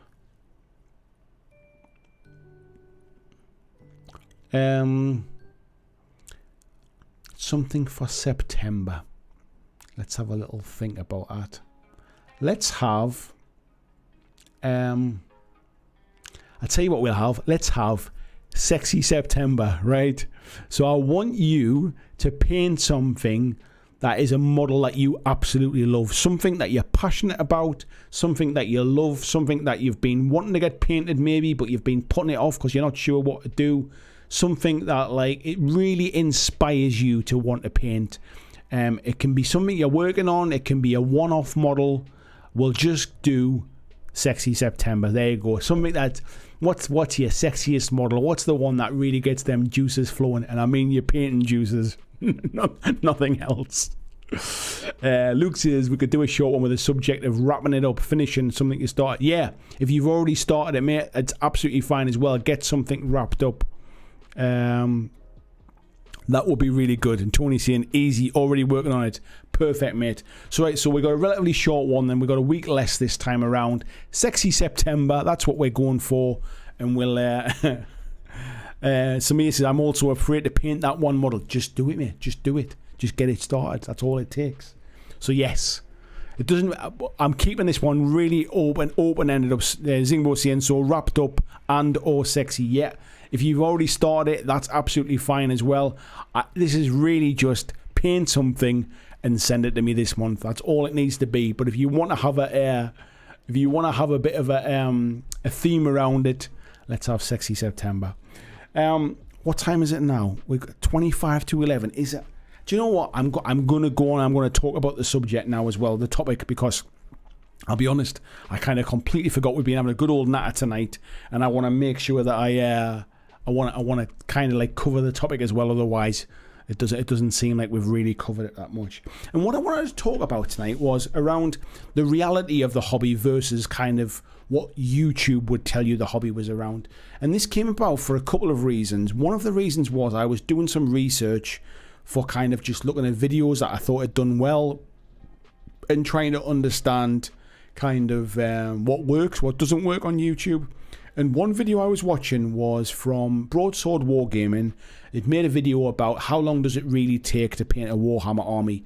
And I must admit, I kind of skimmed the video a little bit, but I was reading the comments, and one of the comments said, "Thank you for showing us the realities of what it's like to actually paint an army, rather than these." And the comment was these reality show type videos that everybody's doing about how you can paint an army in 24 hours. And it kind of got me thinking about, it's true, it's not really a reality for the vast majority of people that you can paint an army in 24 hours. Like, first and foremost, like I'd be doing this for a YouTube video, and I haven't got 24 hours that I could set aside to just say to my wife and my family, please don't disturb me for 24 hours. I'm going to lock myself away in my hobby room, and I'm just going to paint an army for the day. Or I haven't got a weekend where I can go, don't disturb me, I'm just painting an army for a weekend. Like, we all have real life going on. You know, we've all got families, or we've all got jobs, or we've all got like responsibilities. We've got to put the washing in, we've got to do the shopping and all that kind of stuff. You know, we need to make meals, we need to make meals for family members, we need to help and kind of like care for family members or friends. We have social lives, there's TV shows we want to watch, all those kind of things. And the reality of that 24-hour painting challenge, I guess, really is nothing more than a kind of like a reality show perception of what the hobby is. But so many channels do that kind of thing, it almost makes it look like it's realistic and that it's a possibility. But the reality is it takes months and months and months to paint an army, because what they don't show you is they don't show you the building of the models, they don't show you the priming of the models, they don't show you agonizing over paint schemes of like, what colour should I do this army. They don't show you that the time that we put into maybe doing a research for it might be a list like you've had to build to actually sort of build that army up. They don't show you the fact that actually in reality for most people is that you don't go out and buy an army like as one big lump. You might buy a unit and you build it and you paint that up, and then you buy another unit, or you might buy a few units and you start building and painting them, and then you get a little bit bored of the paint scheme, or it's not what you thought, or maybe the army doesn't play as you want, so you end up putting them to one side and starting something else. The reality where most of us are as real hobbyists is that actually we're never going to do this kind of like 24-hour painting challenge. And even if we did, even if that was real, even if you did see, like, oh, the family's gone away to visit, like, my wife's taking the kids to visit her mum and dad for the weekend kind of thing, and I've got the whole weekend to myself. I am literally going to sit down from 6 o'clock on Saturday morning until midnight on Sunday night, and I am just going to paint this army and get it done kind of thing. Even if that was a reality and that you could do that, where's the fun in that? Where's the enjoyment in that? The whole point of doing this hobby is about having fun and sort of like doing it as a nice relax and pastime kind of thing. And the idea of putting yourself under that ultimate pressure of just, right, I'm just going to get it done in 24 hours kind of thing, or I'm just going to get it done in 48 hours. You kind of lose some of the fun. Now, I've speed painted armies to get them done for videos and stuff, and there's no enjoyment in it. Not for me anyway. There's no fun in getting them done quick. Like, they might look all right, but they're not my best work, and they're certainly not necessarily like, it's not a fun experience in just like sitting there just painting like some kind of sort of prison camp kind of worker, just churning these things out. So the reality of the hobby isn't really that. And I think sometimes people see these videos, especially new folks, and think, I'm taking too long, or like Like, how come they can do an army in 24 hours, and yet here I am 6 months later, and I'm only 2 or 3 units into my army? Like, what am I doing wrong? Like, what? Maybe I need to kind of set aside that amount of time. And I think there are new people coming into our hobby whose expectations are maybe clouded a little bit by what they see from that kind of thing. Like me personally, it takes me a long time to build an army. Like, building miniatures for me is one of the longest parts. I'm not somebody that can build miniatures fast. Like, I think I over kind of procrastinate about what weapons I'm supposed to be giving them, about what kind of basing I'm going to do. I'm physically just slow in like cleaning off bits of mold lines and things like that and cleaning them up. And it just seems to take me a long time. Like, I've got like sort of box sets. Like, I'm just looking because the Star Wars Shatterpoint box sets on my desk here. And I've sat like for a couple of days, like just building models and building terrain from a core set and stuff. So building a full army, like, isn't a quick thing. Like, if I could get an army built in 24 hours, I'd be pretty pleased with myself. Never mind painting an army in 24 hours.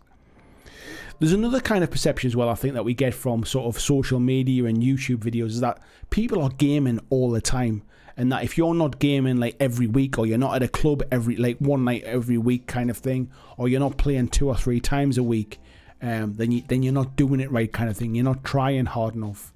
And again, as I said before, I think the reality is that, you know, like most of us, we have family commitments. We spend time with our kids. We spend time with our partners. We want to spend time with friends. You want to have a social life. You want to do other things as well. You've got shows you want to watch or whatever. And you like, I of course there are going to be people, maybe people who are single, who their social life is just playing games, or maybe they don't have like a family that's reliant upon them, or maybe some people have jobs that allow them to kind of have more free time than others, or maybe they don't have a job. So of course there are some people out there who play a lot of games. But I think the perception is that people are playing all the time. Like, and some people are playing, like, I certainly know, like, I get the impression from people I used to go to games clubs with and stuff, that they were playing like 3 times a week. And these are people that had families and jobs and kind of responsibilities as well.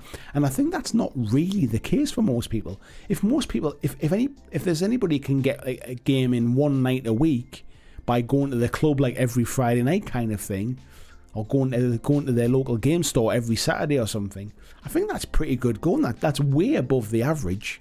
I would say the vast majority of people are lucky if they get a couple of 2 or 3 games in a year. And that's because they're focusing on trying to get an army built, they're trying to get an army painted. Even a skirmish game can take them like a month or 2 to kind of to paint up a little skirmish warband or something like that. So I think the perception is that people are playing lots and lots of games, when again I think the reality is that the vast majority of us are not playing as much as people think. I think there's a perception as well that basically everybody buys all the new models all the time. I think that especially the release schedule that Games Workshop has, there's a perception that basically you need to have everything and you need to keep up with it to be part of the hobby, to be part of the meta and all that kind of stuff. When the reality is, the vast majority of people not only can't afford to buy everything all the time, they wouldn't necessarily want to. I think the fact that a lot of YouTube channels get sent Games Workshop stuff for free makes it look like there's this constant like stream of like, oh, we've got new models, we've got new models, we've got new models. You should do the same. I'm not saying anybody says you should do the same, but there's almost an inference or a perception that, you know, if you want to be part of the gang, you need to keep up as well. And again, the reality of this versus the myth, if you like, is that actually, unless you are like a kind of like a cutting edge tournament gamer and you feel like you need to constantly change your army to adjust to the meta or to be part of the meta or to be anti-meta, if you like, you just buy the models that you like. Just buy the cool ones, you know. But like, paint up what you've got, kind of thing. Like just get it together to play it. Paint it because you like the model, not because you think it's like great on the tabletop, kind of thing. Even if you are a casual gamer, and even if you're a gamer that plays like quite frequently, it doesn't have to be meta chasing. Like, it doesn't have to be you don't have to win every game. Like, the enjoyment doesn't always come from the winning of the game.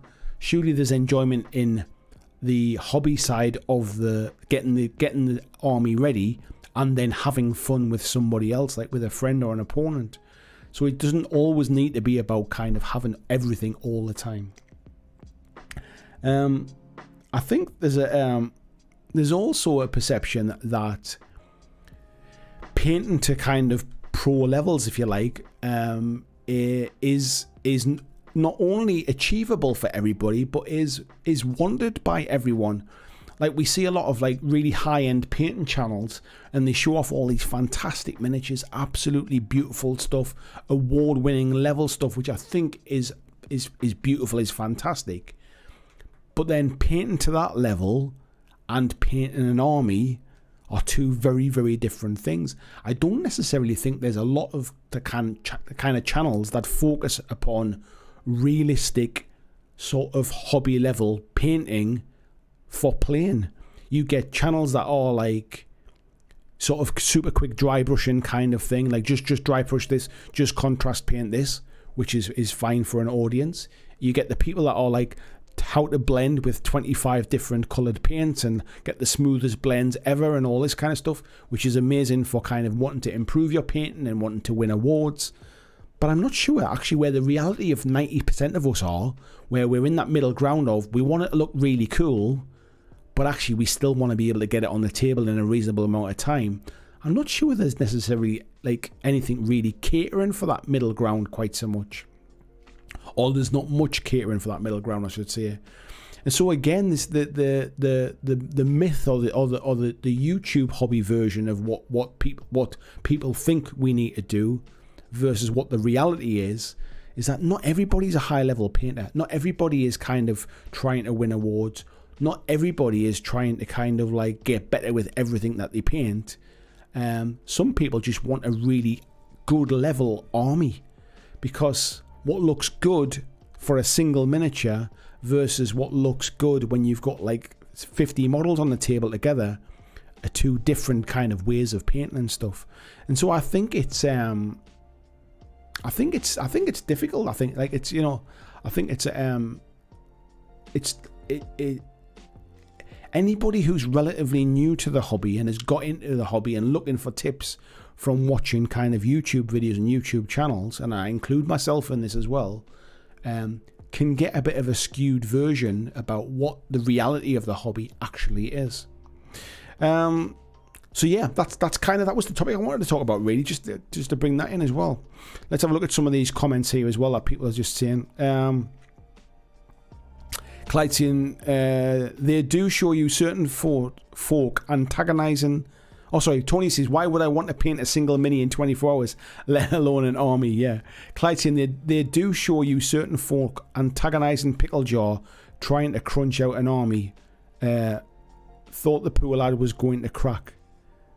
Yeah, I think, like, I mean, they're good as a video topic, but I'm not sure they're realistic when it comes to actually just hobbying, basically. Like, it's interesting. It's like, it's a bit like watching, you know, like a food eating channel. You know, if anyone knows the YouTube channel Beard Meats Food, where he does these kind of astronomical kind of eating challenges where like how many pancakes can you eat in an hour kind of thing, and that kind of crazy, or in 10 minutes even, those crazy things. Like it's the extremes of like we sit to eat food to stay alive and to taste something nice. He eats as much as he can in a short space of time. It's like that's not how we view eating food. We see it as the spectacle it is. But I think sometimes when it comes to hobby stuff, we see these 24-hour painting challenges and you think, well, yeah, if he can do it, I can do it kind of thing. I can knock out an army in a weekend, or I can knock out an army in a day. But the reality is that you kind of lose the enthusiasm for it. To me and saying, "I look, if I get 24 hours over the course of several months," that's the other side of it, mate. Like, you know, like real life does not really allow us to kind of set aside that amount of time. Mordecai says, I think the intent is to show that you could paint an entire army over a month if you did a realistic hour-ish a day of painting. I don't even think that's not really what the intent is. I think the intent is to be a little bit hyperbolic and to try and kind of get clicks. Really, they're seen as an extreme challenge type thing, but I think it's easy to kind of mistake that. Well, then it's achievable kind of thing. So Mason, if you can stay on a steady schedule of 30 to 60 minutes each day, I think you can get through a good amount of hobby projects. Yeah, I agree. I don't think that's kind of insurmountable, getting, a little bit each day or a little bit often. I don't think that's insurmountable, but I think like building up like a full army, like if we're talking like a 2,000 point Warhammer army, or we're talking about like a 2,000 points of Kings of War or something like that. If you're talking about big scale armies, like for most people, like you don't want to burn out on it. That's potentially like a 6 month, or it's 6 months of like a little bit of hobby here and there kind of thing. Even 15 minutes over a lunch break each day or before bedtime adds up. Yeah, I've never. I understand the kind of little and often aspect, but I tend to find that if I've only got 15 minutes, I probably wouldn't sit down and paint. Is my personal thing. I need to have a couple of hours to kind of set aside to sit down and paint something, I think. Otherwise, I would do something else, I think. But that's just me personally. The Bro Zerka says, I get a game in once a week with a mate and I consider that generous. Yeah, I must admit, like I don't like sort of. I think I'd struggle to say to my wife, I'm going out four times a week to go and play games with other people kind of thing, or I'm inviting people to my house to come and play games kind of thing, so I won't be spending any time with you tonight kind of thing. I think I'd struggle to do that like on a regular basis, like sort of 3 or 4 times a week. I'm sure people do, but I don't know how I would justify it personally. Like to be able to spend time with my son when he comes home from school, to be able to kind of to spend some time doing my own personal hobby as well, to spend some time with my wife. I'm not sure how I would justify it that often. Samasian, biggest struggle with his schedule is finding the time to actually get to the local shop and get some games in. I think that's common for a lot of people. One of the struggles I used to have was that my local gaming group, going back a few years ago now, maybe 4 or 5 years ago, used to meet every other Thursday. And my work schedule could change quite often to the point where I would be away, like traveling with work and stuff like that. So I could arrange a game for 2 weeks' time, and then by the time that Thursday came around, my work schedule had changed, and I wouldn't be available to go, and I would have to cancel the game kind of thing. So then I would have to wait another 2 weeks, and potentially the same thing could happen again, like with my work schedule. So I used to find that quite hard. Evil Bear War Games says, I rarely play or buy, but it's great for the imagination. It goes back to a point I made earlier on, mate, and I completely agree with you. However you hobby and however you feel part of the hobby is right for you, then that you're doing it right kind of thing. You don't always need to buy the latest stuff. You don't even need to play the games. But, even if it's just looking online, doing a bit of research, seeing what's out there, if it's watching YouTube videos of other people playing games to feel like you understand what's going on, if it's sort of reading rule books, if it's reading the background lore, if it's listening to audiobooks or lore channels, however you do the hobby is right for you kind of thing. I agree with that. Samir says, I'm lucky to have a dedicated hobby space in the garage, so it's just a matter of finding the time to get out there and work through projects. Definitely having, like I'm the same here, having a setup that's here all the time is definitely it makes things a lot easier to nip in and do sort of 30 minutes here and there. But I must admit, generally, I tend to sit down for a hobby session rather than just sort of grab 5 or 10 minutes here and there. Hacksan saying, I don't enjoy the building aspect of the hobby. Yeah, it's my least favourite part as well, to be fair. Still haven't managed to build even one of those damn Warcry Norwood trees and have a drawer full of unbuilt armies. Yeah, I think that's kind of common thing as well. Clyde saying, come the apocalypse, I still have far too many minis to paint. However, you do know that the apocalypse only comes when you have no more minis to paint. So I think you're safe, mate. It's alright. VJ says, if people don't understand the hobby YouTube channels exaggerate spending, playing, time investment in the hobby, they're probably a bit slow. I think that's harsh, mate. I think that's a harsh thing to say. I think that people kind of, I think they look for advice online. I think they look for information online. And I think that, I think people can get put off stuff by, in the same way people get disheartened by seeing really high level painted miniatures and thinking, I can never do that, it's out of my touch. I think some people can get put off sort of playing certain games because they think there's an expectation that you have an army ready to go and painted within the first month of getting interested in the game. So I think, yeah, if people, you know, maybe when I'm saying about the 24-hour challenge and making it seem like, you know, everybody thinks you can paint an army in 24 hours. Maybe that's the extreme of it, but I think there's still things to be taken out of it, that like that what we see online is not the reality of the hobby. But I think it's harsh to say that people are a bit slow if they don't realise that YouTube channels exaggerate stuff. Mordecai says agnostic skirmish games plus army paint or speed paints equals more regular games for me. Yeah, once you find a level where you can once you find a level where you're happy with the output versus the effort that you put in, I think that's kind of utopia, really. VGC, and then again, most people that spend a lot of time watching hobby YouTube channels, watching hobby YouTube is the majority of their hobby time investment. There's nothing wrong with that, mate. Nothing wrong with that at all. Ed's saying it's not that hard to get 2 or 3 games in a week. It's a rare week I don't get at least an RPG and something else in, and I have 8-year-old and a wife with poor health. All I can say, mate, is you obviously have a routine and that you kind of you've been doing for many years, and you've got a family that kind of understands that, really. And I'm not suggesting that not everybody could do it, but I think I'd personally struggle to do sort of like 2 nights a week where I basically leave the house and go out and do other stuff like that. Like especially every week kind of thing. You know, it's all right as a, you know, I've got stuff to do kind of thing, but yeah, I think on a regular basis I think I'd struggle.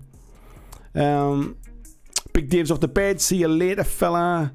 Clyde says it's like watching a food eating challenge. Yeah, exactly, mate, that's what I mean. Mark Watson says, one reality they don't tell you, the odds of a model getting knocked off the table are directly proportional to the time invested in the paint job. Yeah, I don't disagree with that, mate, as well.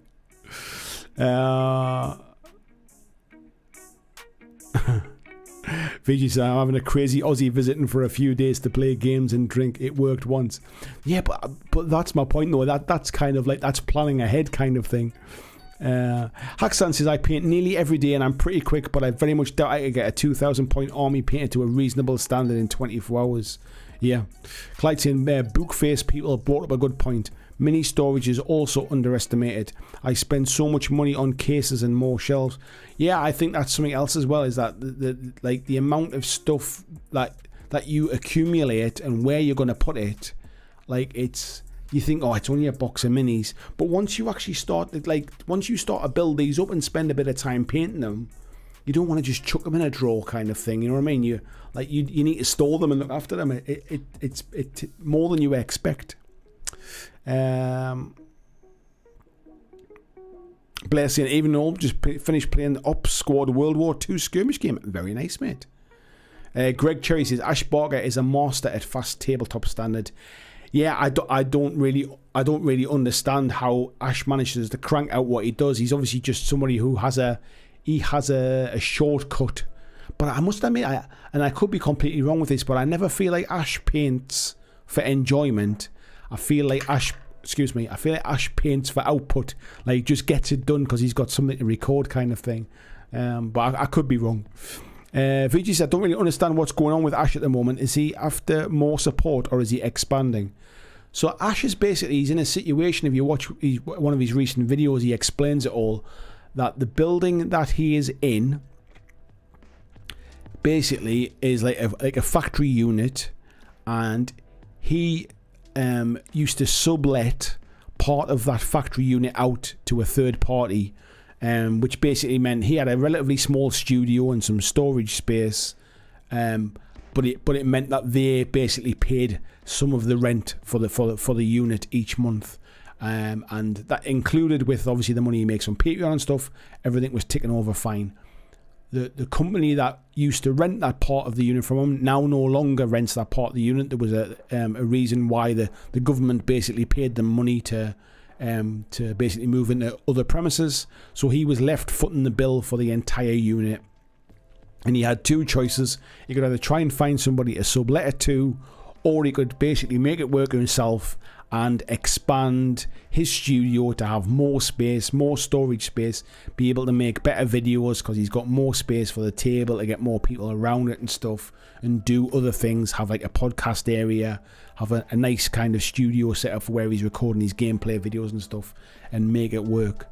So and that's what he's decided to do basically. So he's expanding within the building that he already rents to take up more of that space.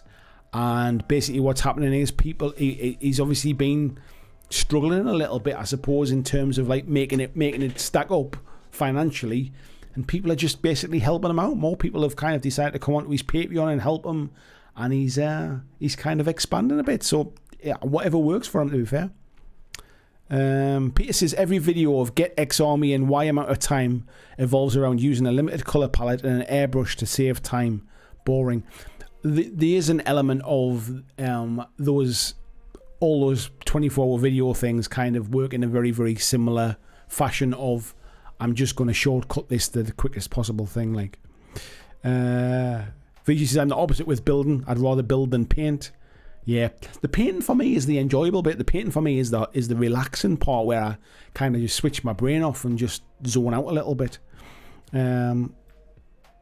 VG says building, it's either right or wrong. Painting is too subjective and I'm too much of a perfectionist. Yeah, not me. Night Ed, thanks for dropping by. Joseph Cresswell says even one night a week will be tough for me. Yeah, I think a lot of people are in that boat, mate. VG says I struggle to get in one or two solo board games a week, let alone leave the house to play. Yeah. Wayner says building is my favourite aspect. I only paint a small handful of models every year, but I love sitting and building a box of models while listening to a podcast. I feel like when I'm building stuff, it takes more of my attention. I feel like I can't really kind of like relax and zone out, and that I feel it's more about like, it feels more like a puzzle type thing. It's more like problem solving when I'm trying to build stuff. I have to think about stuff, but when I paint, I feel it's almost more like just natural and therapeutic. I get it's not like that for everybody, but that's how it is in my head. Yeah, no worry, VJ. And Johnson, I have Ashbrook as Gamma Wolves Mecha Skirmish Rules published by Osprey. Yeah, I've got his other game that he did, which was the Last Days, which is kind of like a zombie apocalypse type game thing. And Mordecai says kid bashing's his favourite part next to playing the games and the social aspect. Samir saying hobby time's an escape from all the responsibilities of adulting. I like to sit and take my time. A project with a little BlackJack playing in the background. Yes, I must admit I tend to like listen to like documentaries or podcasts or audio books or just something to kind of like just zone out to a little bit. And it's almost, I've even just had little painting sessions where I've sat in absolute silence, and it's just, it feels quite zen kind of thing where, like I said before, I think building stuff for me is kind of like I need to be focused and I need to be kind of on it. And VJ said he's heading off now as well, which I think is a good time for me to head off as well. We've done our couple of hours tonight. I think we've touched on all magic points that I wanted to touch on tonight. It's been kind of fun, I must admit. We've had a good old natter this evening, which is always what these are about. I managed to avoid coughing myself to death early on in the stream, and yeah, I've learned something new as well, as I always do. Thank you to every single one of you who've been in. Thank you to my Patreons who continue to support me and manage to make this a thing that I can continue to do and enjoy. Thank you to the folks that have had super chats tonight and donated to the channel. I really do appreciate it. If anybody isn't already a subscriber to the channel, please do give the video a thumbs up and a like, and hit the subscribe button. I'm going to go on a bit of a mission to try and get those last 1,300 subscribers before the end of the year to tip me over the 20,000 subscriber mark. It would be awesome with your help to be able to do that. And with that, we should have another video coming up this week. Like I say, I wrote a script, and I think I'm going to sort of just beat myself over the head and finish recording it, and not try to overthink it. So we should have another video coming later this week. and I will see you next Monday for another live stream. So take care, folks. Don't forget about Sexy September as well. You have until October the 1st to get that finished. Clyde Dashing as well there, just with a late super chat there. I'll wait till it pops up on the screen, mate, just so you get to see it before we disappear. There it is. He says, take care of that cough, General Grievous. Thank you very, very much. On that note, thank you, everyone. Have a fantastic week, and I'll see you all next Monday. Bye now.